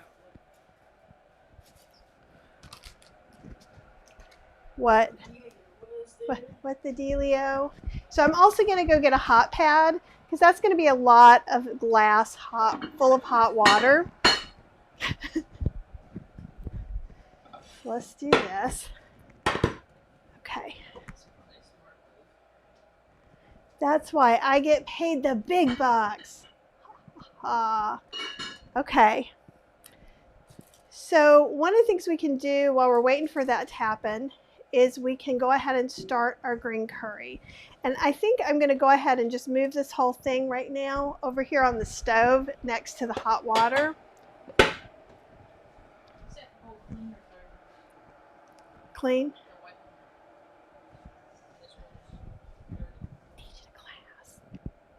Okay, so let's go and start. We do need to make a sauce for our noodles, but let's start the green curry first. And I'm actually gonna just look for the general directions from gluten-free vegan cooking in your Instant Pot, where we had like the extra cheater version of the green curry, and I'll give you both recipes. Hers used jalapenos, cilantro, onion, ginger, garlic, cumin, coriander, pepper. So it cuts out the need for a trip to the specialty store. So I think we'll do it in this one. Okay, so we're just going to heat this up a little bit to saute. If I can find the saute setting. Okay. And I'm going to open up another can of coconut milk. And I just got these yesterday. We could use the coconut milk from Trader Joe's. You could use low-fat coconut milk. It's all up to you. And again, we could still do that cheater part that we were talking about using like a non-dairy milk with a little bit of coconut flavoring. And by flavoring, I don't mean artificial coconut flavoring. I mean literally like instead of vanilla extract, you can get coconut extract. And that's what I want to do. And so the way Nancy likes to do her stuff is to let this kind of almost come to a boil and become fragrant. And then she puts in the coconut milk. Okay, so we've put about half-ish in there. And she said cook it for about 1 to 2 minutes. And then we're going to add curry paste. And so she's using about a half a cup of this kind of homemade curry paste, or just a couple of tablespoons of the other kind, right? And it's just super easy. So we're also going to be putting in some of these vegetables. So while that's happening, that is not very much fun to watch. So I'm going to be saving some of these red peppers for our drunken noodles. So I'll just put it in here. But I'm going to put eggplant, mushrooms, zucchini. This is just some baby bok choy. You could use some just Napa cabbage, something like that if you wanted to. For our drunken noodles, we're going to be using Thai basil. We're going to be using oyster mushrooms and some cherry tomatoes. So we're just going to use a little bit of these guys. Okay, so I'm just saving out about half. This was a very, very large red pepper. It was super large. So I'm going to go ahead and take this water that the kettle just boiled, and I think you guys can see, I'm just going to put it over here, and if it doesn't cover everybody, I'm just going to do another kettle as well, because it may not cover everything. It's going to be close. Okay, so I hear that coconut going, which means, let's look at that. So maybe it's more interesting than, okay, it's just making a sound. It's starting to almost barely boil. Okay, so let's cut that off. See it around the edges? Okay. So, hey, could you put on a thing of kettle water for me? All right. So we're going to put in about half a cup of the green curry paste. So basically what we're doing, because it's like, think it like cooking garlic and onions. The coconut part gets a little bit more fragrant, which is delicious. And now we're kind of cooking this a lot like we pre-toast some spices for our Indian food. And this is going to bring out more flavors in this beautiful, beautiful paste that we made. Okay, it's good. And once you pair it with this, it's not too spicy. I may use I was a little cautious, so I'm going to add maybe another tablespoon or two in there because I think we can hang with it. That is also important, right? Somebody has to eat this. Do you want to smell, Cheryl? Doesn't it smell good? And so we're just heating this a little bit. We're dissolving it in.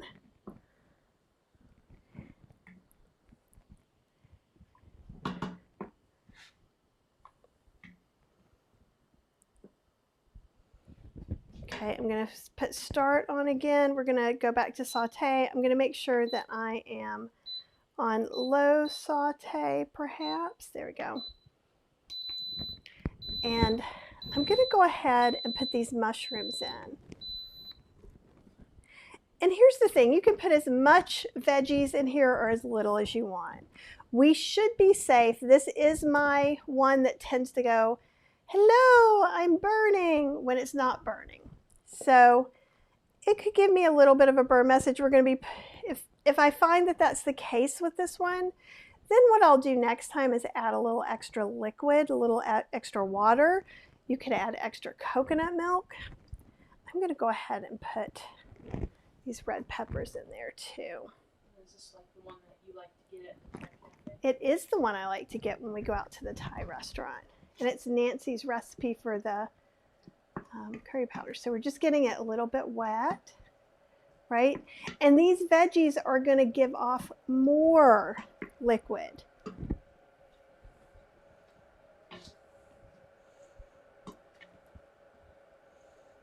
Okay.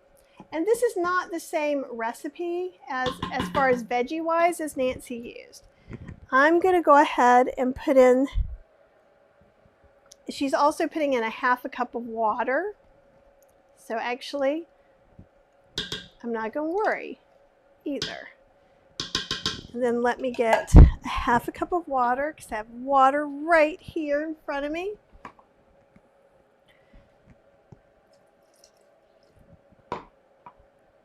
That's about a quarter cup, a little bit more. Okay, mix that in there.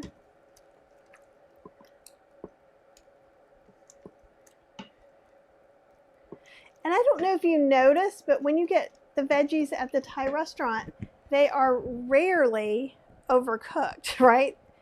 So we're not going to cook this for very long at all. Got some chunks of one, it was like one Japanese eggplant.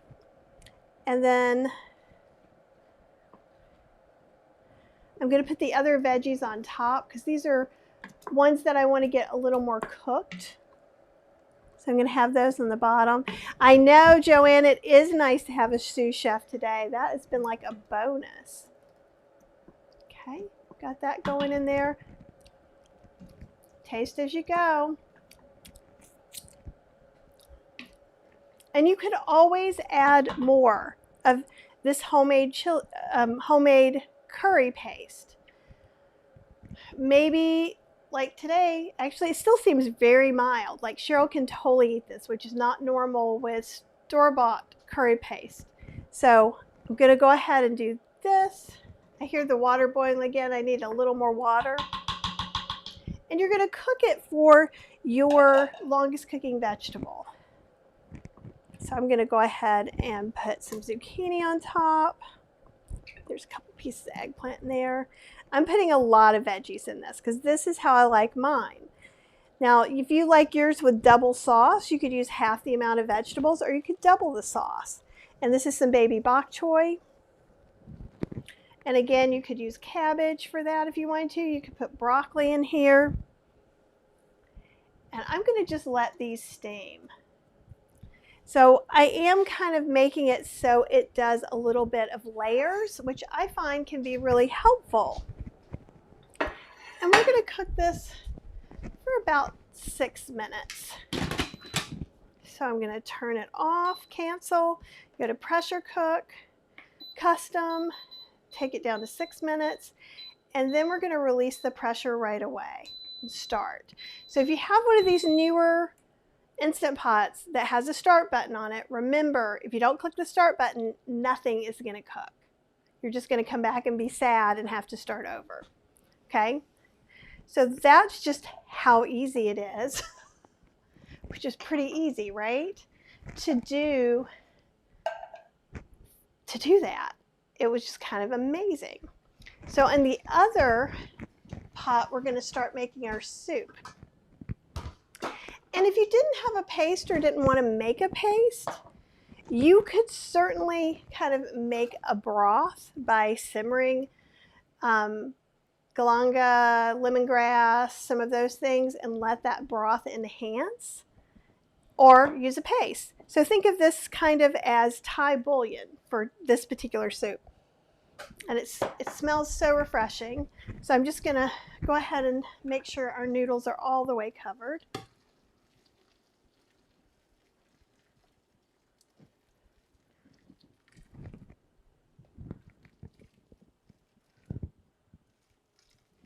Okay. And I'll get the strainer out over here. Okay, so we're going to go ahead and make our soup in here. And so with the soup, let me move these books over.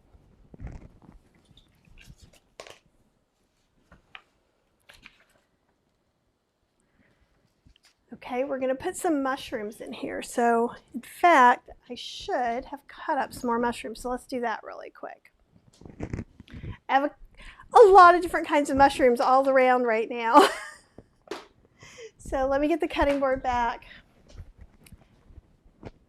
And perhaps the knife as well.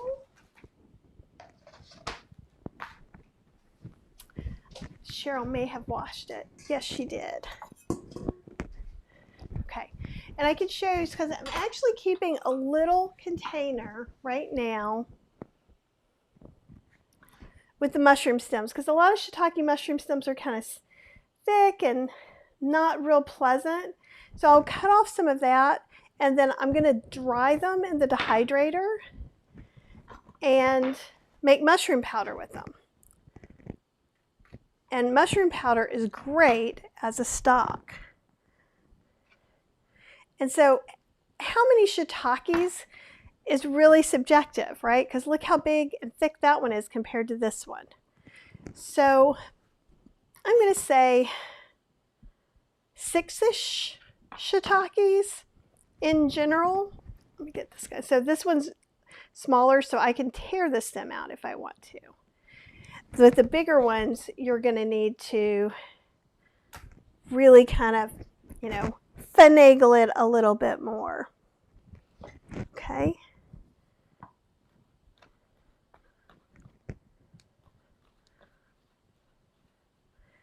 And when they're big, sometimes I'll go ahead and cut them. It is pretty to see the little ones, like that whole side view of it. But we're also getting ready to have an unwieldy one. This guy is huge. So either I could pick to not use him right now and use somebody that's a little more appropriate for this.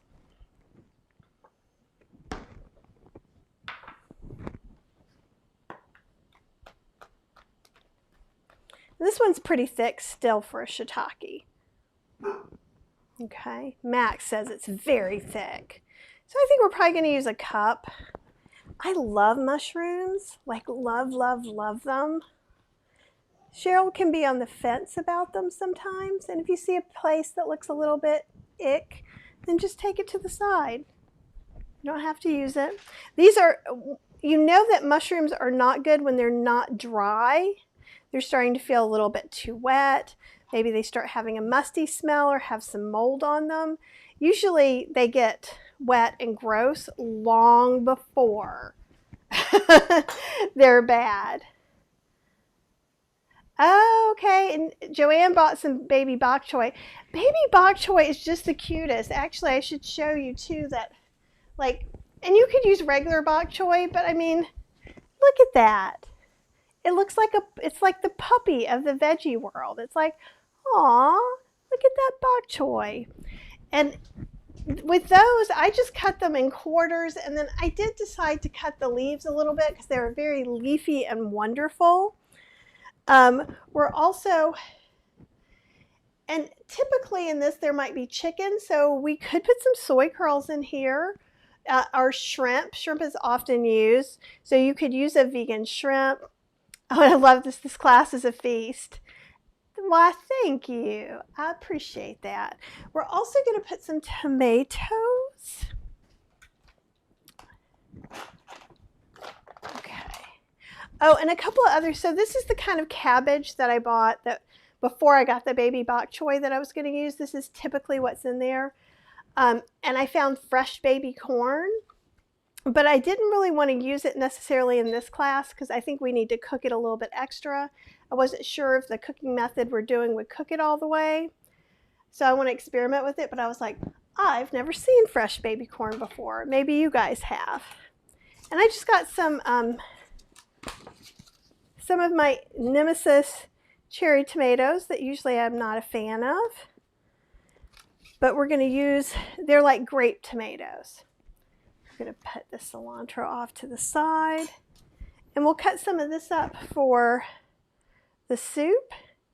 And for the soup, I'm going to go ahead and quarter them because that's going to make me feel better. For the drunken noodles, I'm going to have them because that will look really pretty. So probably we're going to do half of this. I think this is a pint. So I bet we'll end up with half a cup to a cup. These are a little seedy. Could you use a regular tomato? Of course you can. And in fact, if that's what I had, I'd probably be happier. These will still cook down deliciously, so don't worry.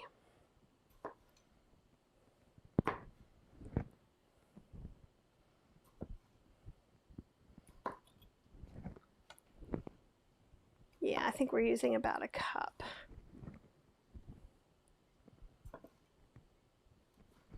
And I'll save these others and we'll slice them when we get closer to doing the drunken noodles.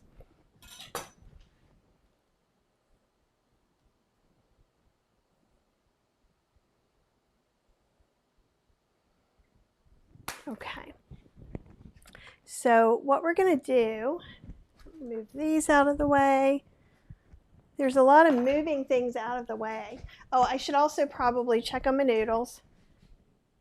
They seem pretty good. So I'm going to carefully, because this is still really hot water, come over to the sink, start pouring the water out for the quarter, and moving my hand out of the way. These are some big noodles. Okay. And they're a little bit stuck together. They may have, the ones on the bottom may have cooked a little bit extra. Normally I wouldn't loosen them up, but because I was doing something else, I am going to loosen them up a little bit. And run a little bit of water over the bottom. There we go. So I didn't cool them all the way down. I just wanted to make sure that that was kind of what I was wanting it to do, really, is what I was doing. So let's take our other Instant Pot and let's go ahead and I'm going to saute just a little bit. So we're going to go saute, start. Okay.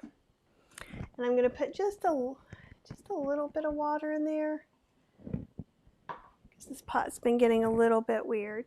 You could go ahead and saute some other onions and things like that. We're going to keep this soup really simple. So I'm going to want to put these mushrooms in and saute them a little bit. We're just doing it very, very basic. I've also seen a version of this soup, which is not the original, that has pineapple in it as well. So that's something else you could do. I don't know if any of you guys have seen it with pineapple before. And it's going to take just a little bit of time. So we've got that sauteing. Got the green curry going. Dessert is done. I'm going to wait. Do not confuse things as all the things are cooking, because we still need to make a really quick sauce for the drunken noodles. And like I said, if you have date paste or you make a date paste, you can use that in any of these things that we just use dates for. I go back and forth. It just depends. I'm out of date syrup. So, and date syrup is kind of expensive. You can make it yourself though, for sure. And it's a little bit cheaper. And we've got about 2 more minutes on our Instant Pot green curry. And we also remember, we didn't put any salt in that green curry paste. We didn't put any salt in any of the paste that we're using.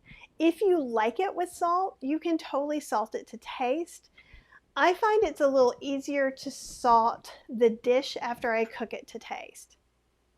And the reason I feel that way, and I feel that way pretty strongly, is that vegetables change too, as far as like what kind of soil were they grown in, how long were they stored.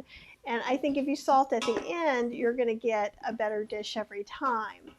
That is a hotly debated topic in in the cooking world, but that's one that I will debate because I'm like, that's just not necessary.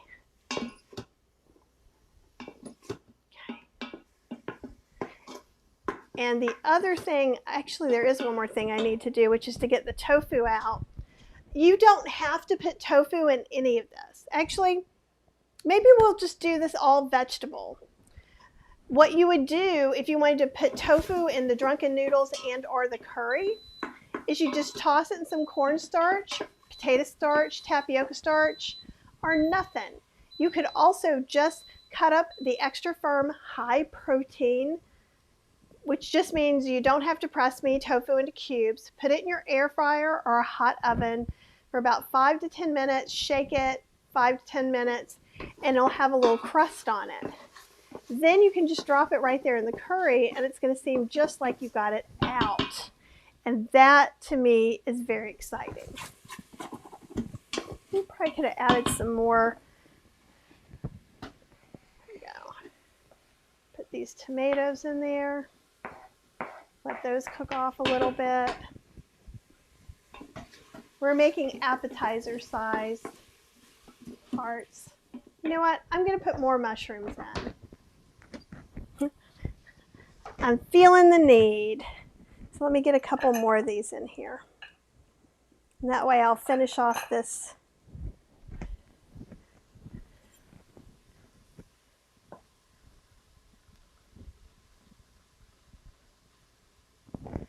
This one I'm even going to cut in thirds just because this one's so thick. And mushrooms are good for you. And if you hate them, you could leave it out and just put different vegetables in and still give yourself a hot and sour soup.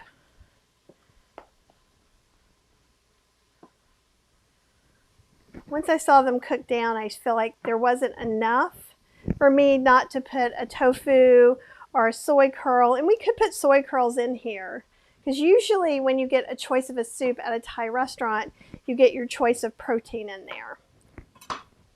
So maybe we'll put some soy curls in there too. So I'm calling that a little more water. There we go. We'll let that cook down a little more. That looks a little better to me.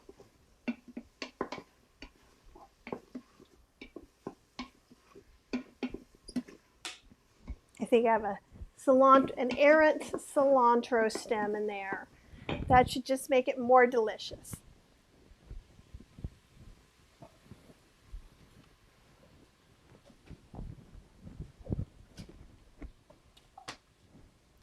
Okay.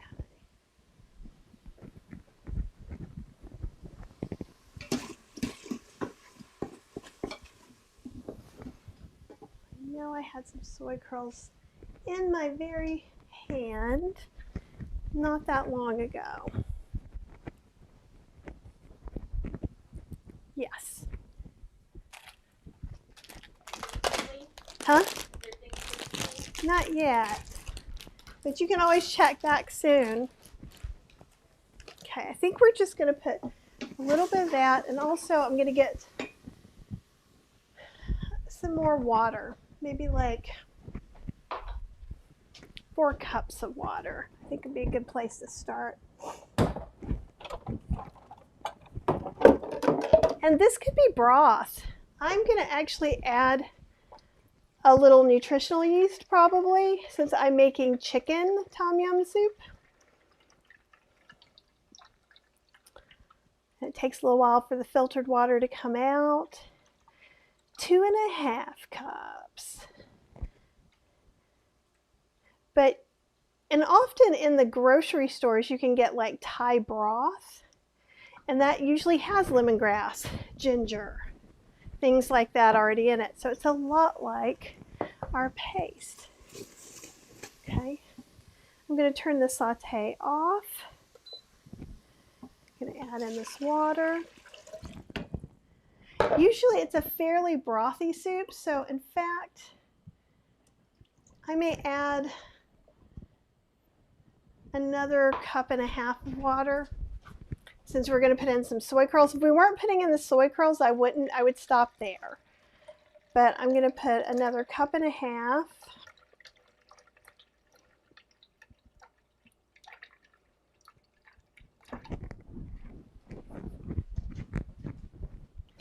Let me write that down before I forget. Okay, 4 cups water, 1.5 extra for 1/2 cup of soy curls. And let's get, and this is kind of near the bottom of the bag. And so I'm just going to let them soak up in here instead of reconstituting them to begin with, and they're actually going to be more flavorful. Let's see what that we could do. So that's 1/2 cup. Let's do 3/4 of a cup. I think that'll be about right. And if it's not quite brothy enough, we can add some more broth in there. Easy enough. Okay, so the one major thing that we're missing is our concentrate. And I'm also going to go ahead and add in, I think I'm going to do 2 tablespoons of nooch. And let's start out with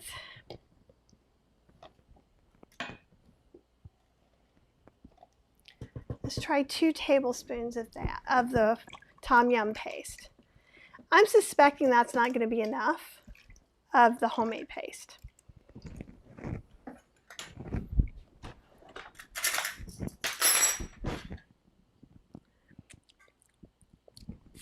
And it's close. I'll try 3, but I think we're going to be going for 4.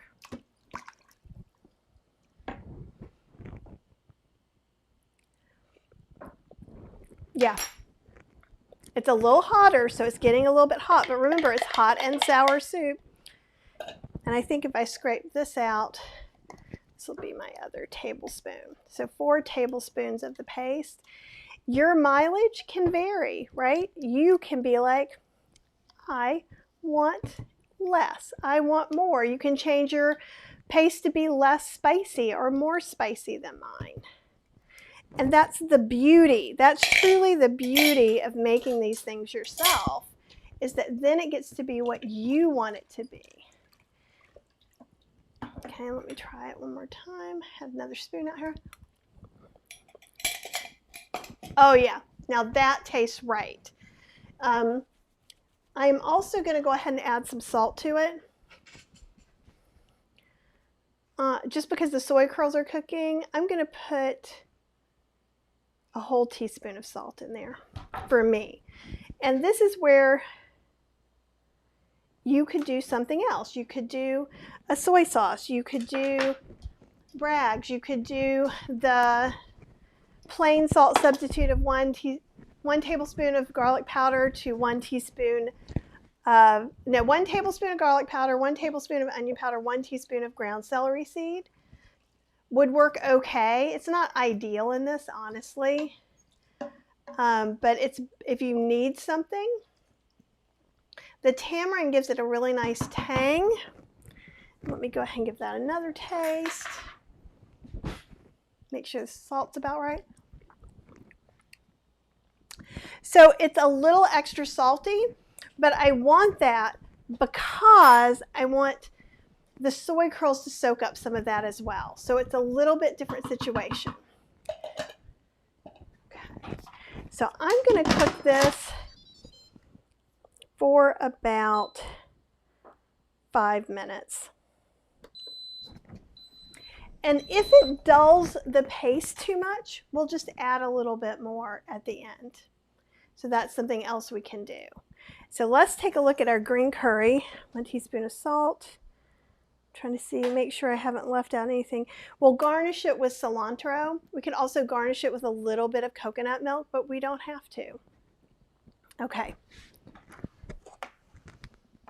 Now we're going to let the pressure go. And I want you to see how this works. There we go. All right, so I'm just flipping that. And look at that. That's how it does. So this is a more expensive Instant Pot. So if you're the one you have is fine. Okay, so hear that again. The one you have is fine. You don't have to have another one. Would it be nice to have another one? It's always nice to have another one, isn't it? Really? I'm going to get some more water for the stir fry as well. But you don't need it. I wanted to test some of the extra features. It does have an extra quick cool down thing that goes on that top. And I think we've talked about that before. Right here, this part comes off, but you have to buy it separately. And you can put ice in it on there. But I love this. The way it really just makes those droplets of condensation and steam get so small that it's just really not an issue. And I love that about it. Like love, love, love it about it.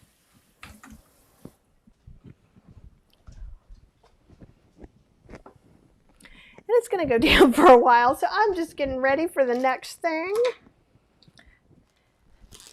Oyster mushrooms are what we're going to use in the drunken noodles.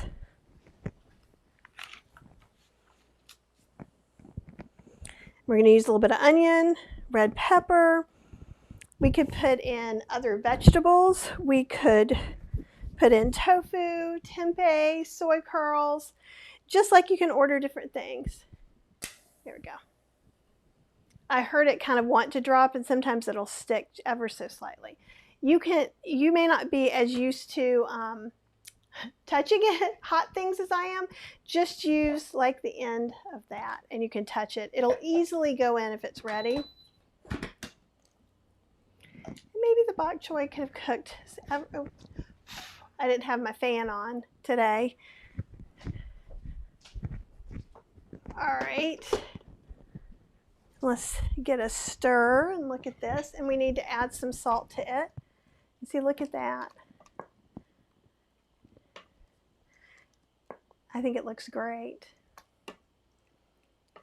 And it didn't cost $12, probably, even with the fancy ingredients that I got. And I have, you know,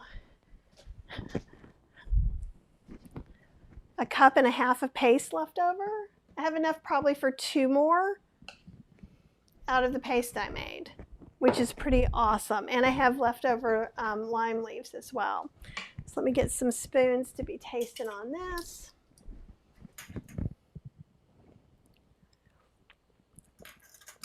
Oh, it tastes really good. It definitely tastes good. Definitely needs some salt to me, so I'm going to do it salt to taste. This is probably only going to need half a teaspoon of salt. Right. And if you know you like salt and you'd prefer to cook with the salt, you're welcome to do that.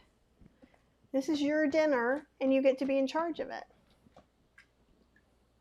Oh, Marilyn said she made it through Prime Day without buying another Instant Pot. We are all proud of you. I did too. I think I have all of them. Actually, Instant Pot emailed me and they're like, if you share this link on social, we'll send you the Instant Pot that I already have. And I was like, yeah. Yep. Half a teaspoon was perfect for me.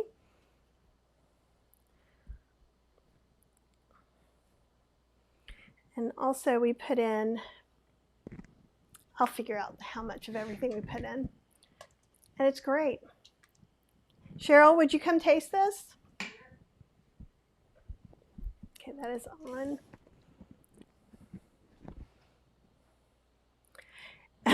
Oh, but you did get a steam juicer. That's awesome. I can't wait to learn about that.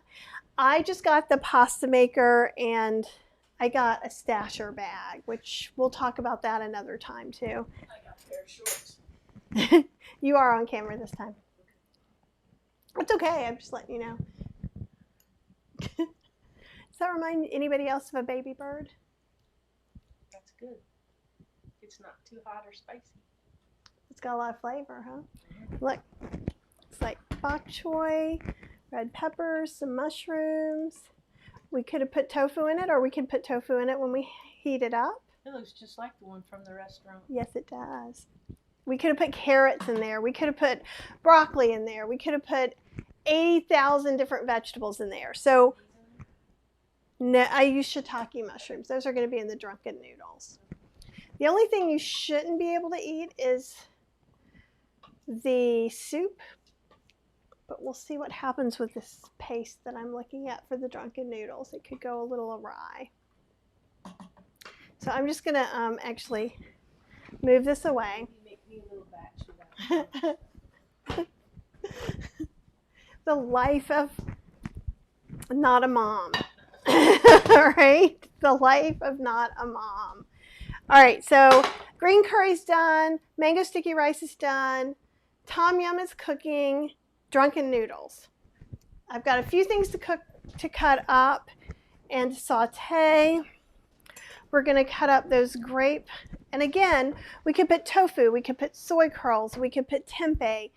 We could put our favorite fake shrimp, because you can get those at the Asian market as well. You could do any of those things. So I'm just going to cut up the rest of these grape tomatoes. Cheryl thinks this is her private class today, I think.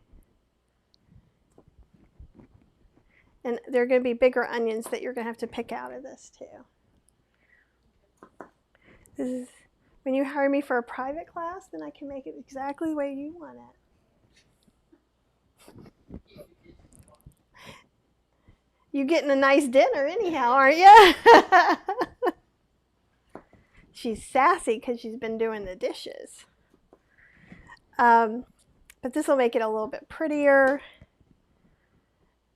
And if you hate tomatoes or you're allergic to tomatoes, don't put tomatoes in. Put extra red peppers in for color. There's just a lot of different ways we can do all this. And just like we were talking about, I think this was in the clubhouse room.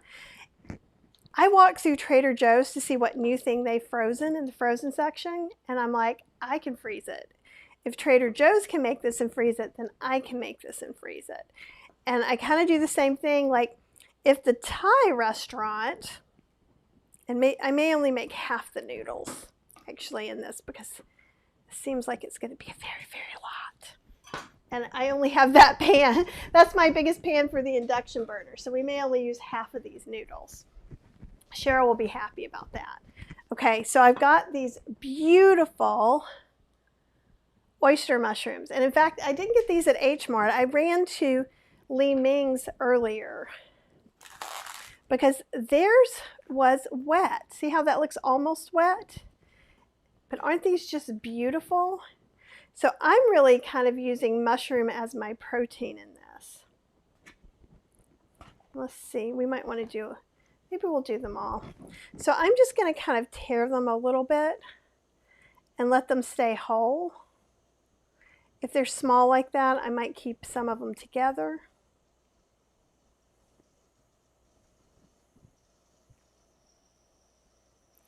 And that sound that you're hearing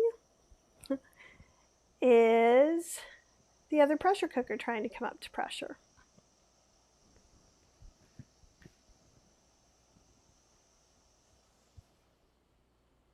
See, I can pull it away as a clump. And you know what? Oyster mushrooms are more expensive. All of these oyster mushrooms cost me $4.63 at Li Ming's. If I had gone to, it's how much? It's half a pound. It would have been $15 at Whole Foods at least. So don't go to Wegmans and buy 5 little containers that cost $6. Use shiitake instead. Use button mushrooms instead. Whenever I go to Li Ming's, I treat myself to some oyster mushrooms. I do. And honestly, these I got at H Mart, these shiitakes, and I don't think the mushrooms were as pretty there. And by pretty, I mean fresh. So I'm a little bit shocked by that, actually. Okay, so I'm going to pull this up. I'm going to start it. And we're going to go ahead and start with about 1 cup of onions. We're going to saute those. So I may use a little bit of water. We'll see what I need.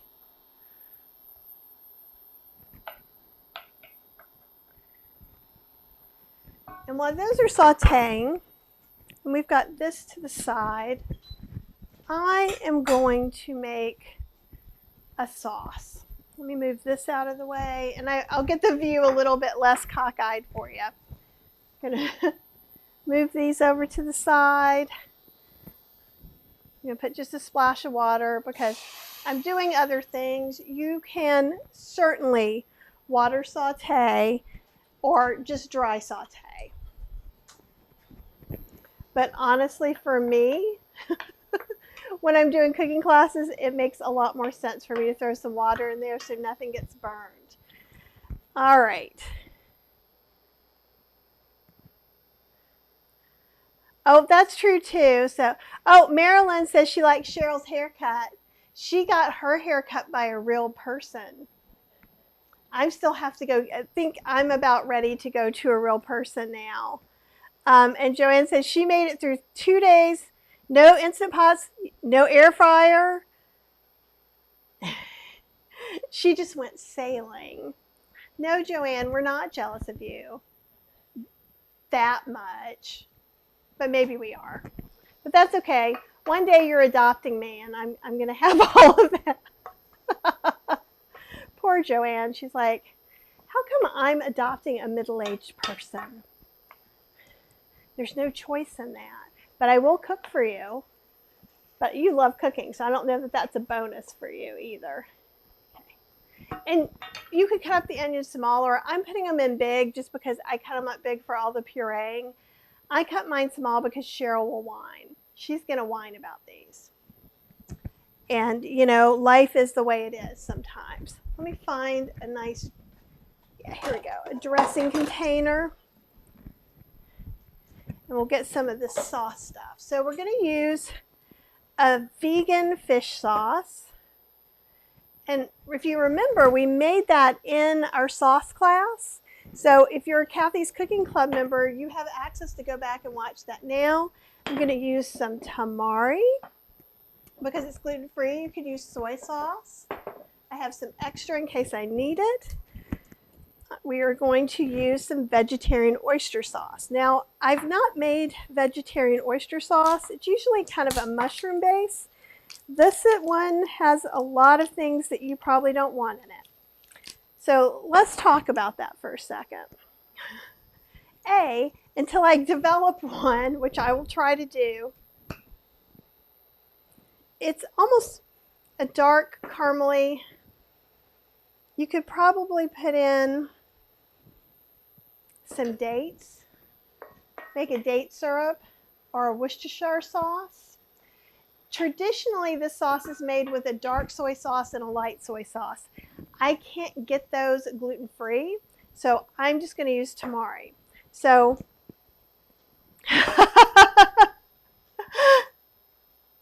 and Joanne was telling me I could have bought a large induction frying pan. I know, and I totally forgot. I always forget about that. I don't think about the induction burner until I'm cooking on it.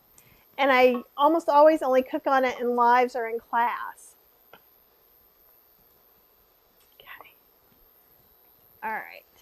So that's why I'm making some of the changes that I'm making. The other thing we're going to be adding in, we're going to be added in all that garlic. So let me grab some garlic. I may have gotten a little garlic crazy. I was channeling Brandy. I know there's garlic in this fridge. But I also know there's garlic in the pantry that I can find right this very second. So guess what I'm doing? I'm going to have 2 open things of garlic. And if that becomes a problem, I'll go and freeze some of them in little ice cube trays. Add a little more water. Okay. And you probably wouldn't be doing this the same way as far as adding the water and all of those things. You would just be standing there and the sauce would be made. But in the way that we're doing class, it just seemed honestly kind of silly for me to make the sauce first when I can make it when I'm sauteing the onions. We're going to put some garlic in there, and then you're going to put like a chili sauce. And this is the chili sauce that I got. I haven't opened it yet. Okay, and it's with holy basil. Hopefully you guys can see that okay. And again, Joanne said she would sous chef for me, and her son is 47, so I'm close enough.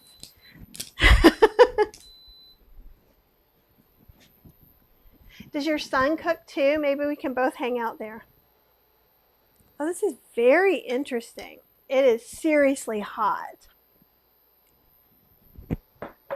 But the holy basil, I don't know if you can see that that's in there. So that's the green stuff, is the holy basil. It's also called tulsi, and you may be drinking it in a tea. My friend Mia, my basil supplier, also has given me that I've made for tea, and now I may save some for this. So that's going to make it a little extra special. And then the other thing that I didn't put on here yet, well, 2 things. So also know, all of this Thai basil cost me $3.90. Okay, so I'm just going to take probably 2 batches of that and get that out. And you could also do some green onions. Cheryl is going to complain about them, so I may not put them in right now. Well, I'll put a couple of them in. We'll put 2 in. Okay. And I'm just going to, I know they're just kind of soaking over there, but that's okay. I'm going to let that go until they're boiled out while we make the sauce. And I'm going to be smelling things, and if you use a different fish sauce or my recipe, you might, the way we're doing it might change a little bit. Okay, so I'm going to put in, and I've got measurements on this dressing container, which I love. I'm going to put in a 1/4 cup of soy sauce as the base. And I need to write these down so that I can tell you. Then let's do about 2 tablespoons of the oyster sauce, 2 tablespoons of the fish sauce,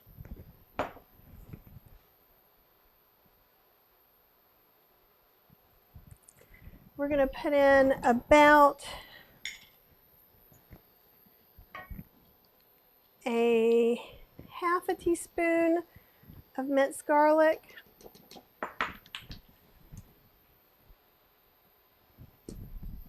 I'm going to smell this a little bit. It smells really good. Okay, then I'm going to put in about a tablespoon. I'm using like organic raw agave nectar. Like I said, you could use date paste. Putting about a tablespoon. The chili powder, the chili paste, and this could be chili garlic paste, right? I just want to see what happens with some of this stuff in it, because it's going to have a different flavor.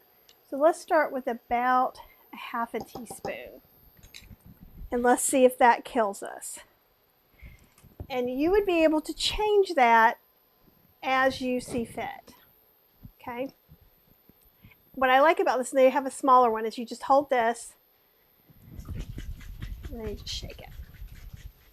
Now, in the future with the holy basil, I might consider pureeing it.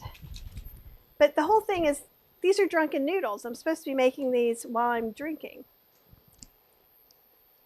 Ooh! That half teaspoon is not overdoing it at all.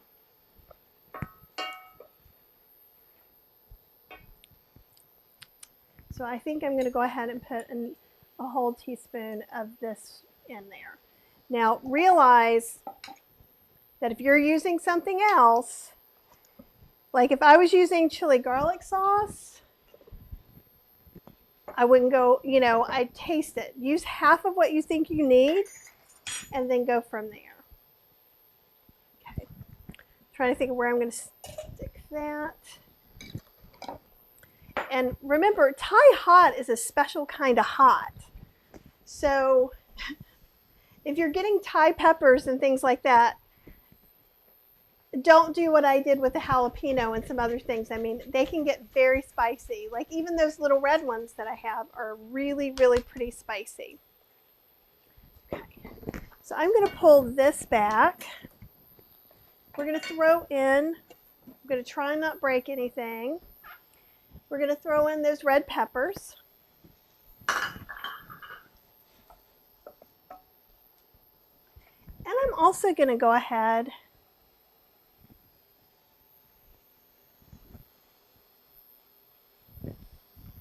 and blister in some of these tomatoes.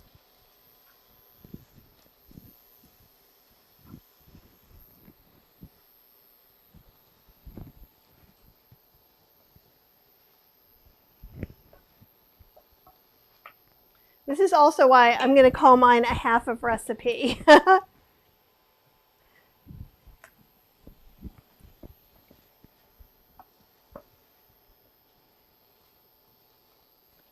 And I may actually have to do the sauce and then mix it together because my pot is not quite big enough.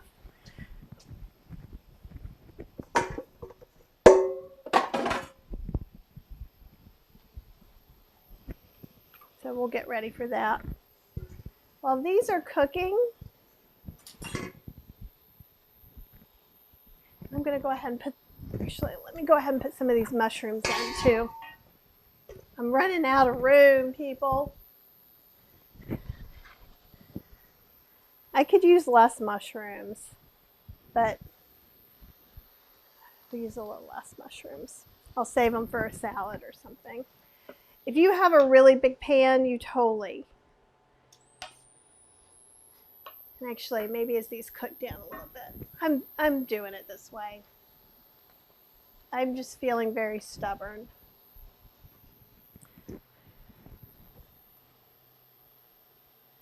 Yeah, Tulsi tea is awesome. Oh, and Joanne's son is in Virginia. He should come down and we should go eat some vegan food together. Maybe him and his family will take I don't know why. Chrome just wants to keep coming up. And I'm like, no, you are going to mess up my internet. So I'm just taking those basil leaves off of here and I'm going to julienne them a little bit.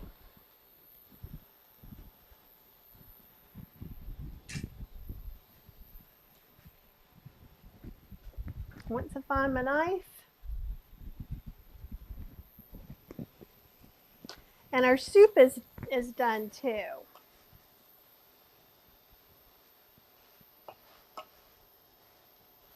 And then what we're going to do is we're going to put in here the noodles with the sauce to kind of help separate them a little bit. It's not a lot of sauce. It's about a half cup of sauce. So we could make more if we want it. So I kind of want to just see if this is going to be enough. And instead of using all these mushrooms, again, you could have tofu in here. You could have whatever meat substitute you want. Meat being, soy curls, tofu. Yeah, okay, and that Thai pepper, they use bird's eye chilies, and they are 500 to 100,000 Scovilles, Joanne says. What we have Carolina Reapers here, which I think is one of the hottest peppers now because they seem to really enjoy making them hotter and hotter and hotter and hotter.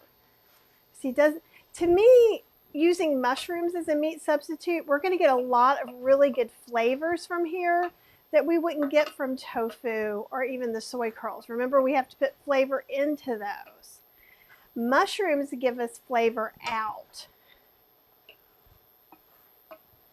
And we could use shiitakes, buttons. I think I told you all that. So you don't have, the oyster mushrooms are kind of my special treat for getting up and going to the store. And also, it's the least expensive place for me to be able to get these mushrooms. And again, we have some local mushroom farmers, and the mushrooms are beautiful. They're just a little out of my price range. I feel like Whole Foods, I've seen the minimum $30 a pound, whereas the ones I got were, how much a pound? $7.99 a pound, which is significantly cheaper. And we could put greens in here. We could put broccoli in here. We could put any of the vegetables we want. Just gonna let these cook just a little longer because we left them thick at the stem. And I want to get every last tiny bit of wonderful juice out of there.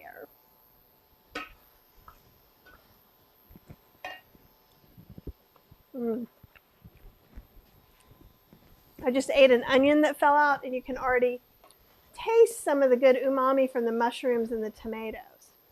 Okay. So I'm going to go ahead and turn this off. Just because my pan is so small, I'm going to go ahead and put it in here. We're going to use this kind of as our serving vessel for now. Okay. I want to go ahead and put a little bit of the sauce in here. I have it off right now. I'm going to put a little bit of sauce in. Then I'm going to bring over the noodles. And I'm going to get some tongs. I'm not going to be overly ambitious in trying to put all of these in because it's just not going to work. I was a little over ambitious to begin with. And I know that none of you are surprised by that. So I'm hoping we can use about half the noodles.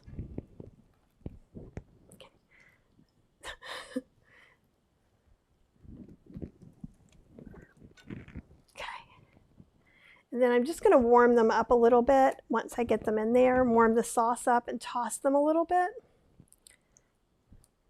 And even right now, I'll show you over here. Some of them are a little bit, clumpy.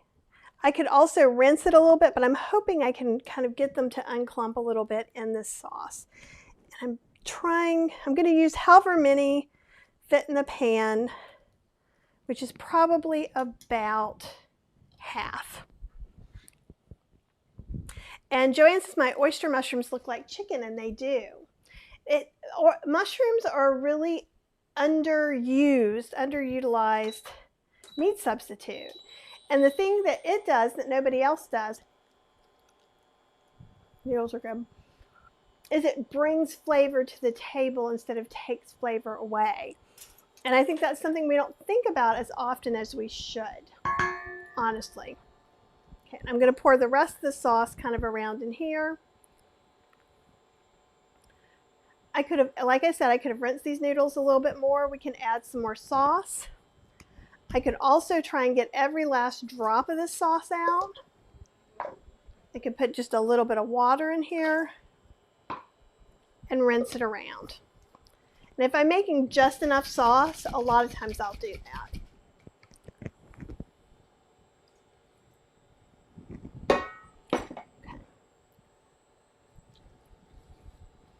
I'll let you see from overhead. So basically, I'm just trying to loosen them up a little bit, right? Heat them up a little bit. And if you had a big pan, we could do it all together. And I might be able to squeeze some more noodles in here.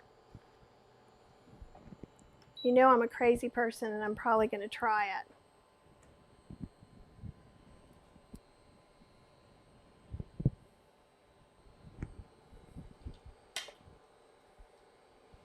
And see how it's kind of hitting that sauce? That's helping the starches dissolve a little bit and helping them to separate. Also, when we mix it again with our veggie mix, that's going to help too. And you can see some of that Tulsi in there. And Mia offered me basil a couple of weeks ago. So I don't think Mia's watching today, but if she is, I'd like an order of basil and Tulsi, please. And lemon balm, that's what I have growing is lemon balm. I can bring you lemon balm if you don't have any. And Colleen, when you email me, you should tell me if you want some lemon balm. I think it's about to flower. So I really need to get it out of there before it decides it lives at our house for more than it does.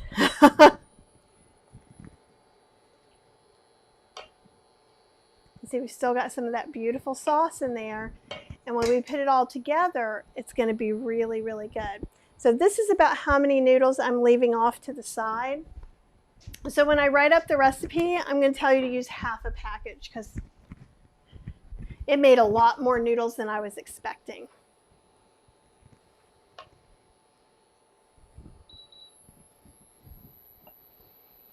And these were hot. If I had, gotten to them right away instead of taught a class, these would have been fine to go ahead and it wouldn't take as long to heat them up. We could eat them really fast. So typically, you wouldn't make a whole Thai feast at once. Maybe one week you have the drunken noodles, another week you have a curry, another week you make the soup.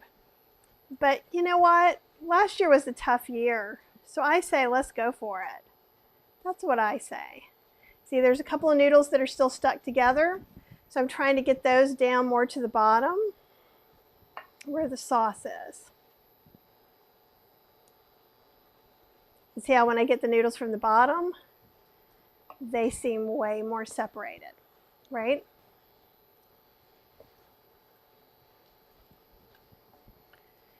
And I almost could fit everything in this pan.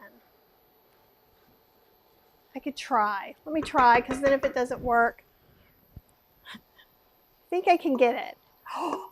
It's going to be, it's my eternal problem of, shouldn't you really have a bigger pan? Like my friend Howard Jacobson, whenever he's over, he goes, wouldn't that be easier in a bigger pan? Of course it would be. But where would the fun be, right? Let me turn this down a little bit now.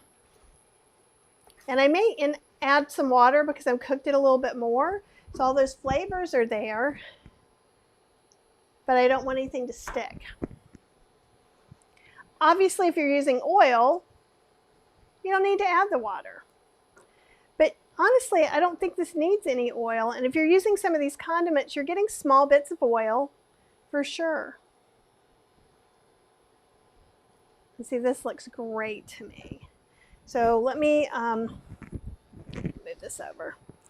So I'm going to cut up like chiffonade, pretend chiffonade, really, because I'm just kind of cutting them in strips. Some of the Thai basil. We can cut it up a little bit more to make Cheryl happy. I'm going to put a big handful of that in there. Let's go ahead and put in some green onions. That'll add a lot of nice color.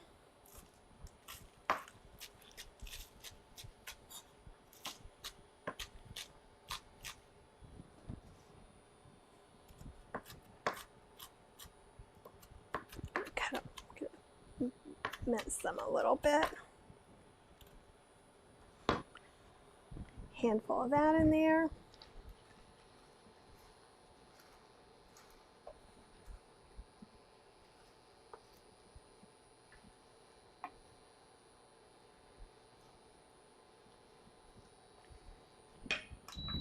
Okay, and I'm going to garnish with just a little bit of cilantro.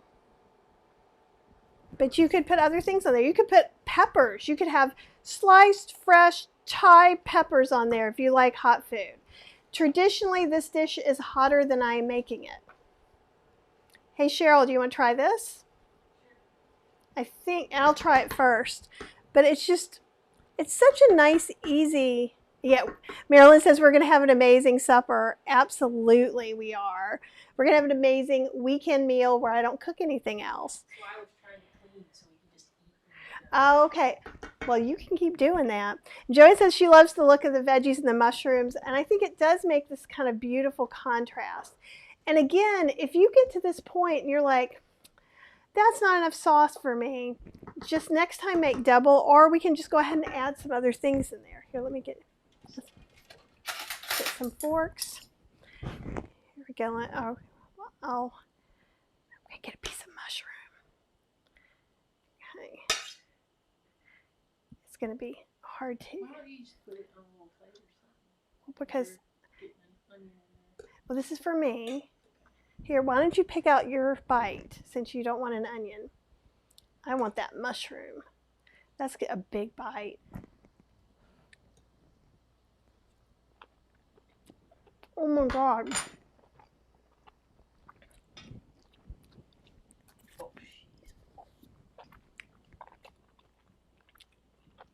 It is so good. That Thai basil, without it, it would not work. It's really not that hot. It's less hot than our Let it marinate for a minute in your mouth. It's medium-ish.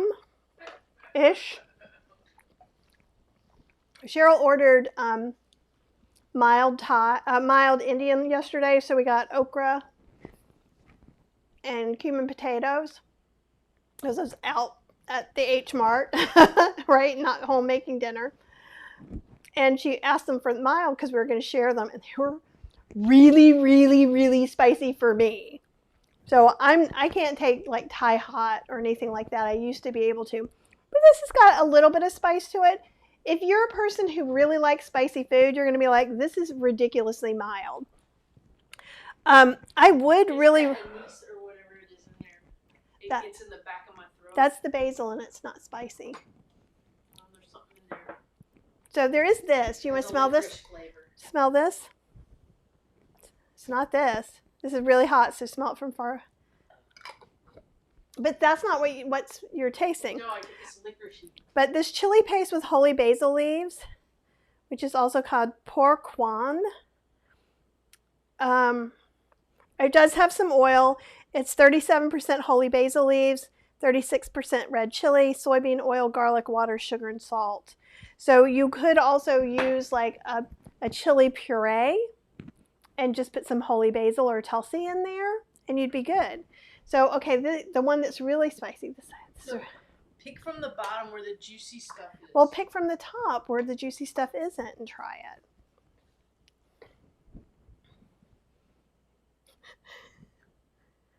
That's going to be a little chewy. There's a couple stuck together. That's my fault for not staying. If I was not teaching a class, I would have rinsed them a little bit better. Should I taste this licoricey taste? That's the basil. That is not a spicy flavor, though. But then right after it is like a pepper taste. Okay. So now this one doesn't have the magic don't spew, but we've let this naturally pressure release for 22 minutes. This is the one that might be hot. This is our soup, our tom yum soup. So it's supposed to be hot and sour. It depends what's giving it the heat, because with me, sometimes it matters on what's giving it the heat, where it hits me. Not And necessarily that it's hot. Joanne says, this is when I wish I could transport. I would be at your front door. See, again, I think, fingers crossed, if we can all do the travel. There's actually a beautiful house that we did a retreat for Howard's group across the street from Howard's house in Hillsboro. So it would be really fun to do a weekend cooking class retreat thing. And then Cheryl can pick you guys all up at the airport in Raleigh. Oh, I'm just filthy from all. Okay, I'll put it down like I'm supposed to. And let me let you see. So there are the soy curls. So it looks really chickeny. One of the things we want to do, we can either garnish this with cilantro or put it in on the top of the soups is probably a better idea. Let's take a look through some of this. I did add salt already, right? It's supposed to be a fairly brothy soup. I think it looks good. Get some spoons out. Kind of. It's the Thai version. Okay. And I'll taste it first so you don't have to get scared. No, you should be able to do it. Really. There's a spoon for you right there. So you taste the citrus from the lemongrass. Oh, at the end there is a little bit of spice. It's not super harsh though. You definitely taste more of the sour of the tamarind. Yeah, it doesn't hit me in the same place like that other one does, so that one I can probably eat. It's really good. So this is one of the soups I like to get. I always have to ask. Some Thai restaurants put chicken broth in all their soups. We don't. And also with this tom yum soup, I could freeze this. The noodles I would not freeze. I would give to a friend instead. The Thai curry, it's 50-50. It might freeze okay, but if you were going to freeze it, I'd probably use it within a month because I think the coconut's going to get kind of funny. It's not my first choice. My first choice is let's have it for lunches and dinner, you know, which is what I would do a lot. These Thai noodles, I'm probably going to eat on for the next few days, especially if Cheryl doesn't want them. I could see that being 4 to 6 meals, depending. And I could steam extra vegetables and add in there to kind of bulk it up if I wanted it to be even more. So we did it all. We made homemade Thai food. We made we made 6 dishes, really, when you think about it, because we made 2 different pastes. We made the tom yum paste that we used in the tom yum soup. We made the green curry paste that we used in our green curry, coconut curry. Then we made that. We made the drunken noodles. And again, I'll put a note in because you could totally double the sauce if you wanted. I was being a little bit judicious because I know Cheryl can only take so much heat. If I was making it just for myself, I would totally double the sauce. You can double the sauce and lessen how much chili you put in. But if you use something that's not with the holy basil, it'll still have a delicious flavor, but it may be a little spicier than this. So just make sure you put it in a quarter. If you're really sensitive to spice, put it a quarter of a teaspoon at a time. If you know you like it Thai hot, you go. You put a tablespoon in if you know that's right for you. But if you're not sure, even if you have to put it in 8 quarters of a teaspoon, that's better than it being too hot for anyone in your family to eat. So that's what's important about that. The mango sticky rice is going to last in the fridge for at least a week. I think the curry will start maybe 4 to 5 days is probably when it'll be optimal. And the noodles should be good for until they start to dry out. So with the noodles, if I was going to heat it back up and it was like day 4, I would add in a little bit of broth or water when I'm heating it up so they kind of poof back up because they could get a little bit dried out. The rice should be great and you can eat it straight from the fridge. Put a little bit of that coconut sauce on and put some mangoes out. So there you go. Fancy Thai dinner. A couple of questions for you this time, and I'll probably send out an email, is I'm wondering, with it being hotter during the day, how would you guys feel about doing an evening class during the week for July and possibly August? So I'm going to send out an email about that. And also, I will be asking you for class suggestions. I believe we're going to be doing a Vietnamese class because there are these beautiful crepes that are yummy to eat, and I love Vietnamese food. And it can be a little bit hard for me to find because I'm gluten-free. So all the recipes are going to be gluten-free, oil-free, most with salt alternatives. With soy sauce, you can kind of only go less, but you could leave it out. If you did the Thai food with like the teriyaki balsamic vinegar, it's just not going to work. So you probably could leave the oyster sauce, the vegetarian oyster sauce out if you couldn't find a clean enough alternative.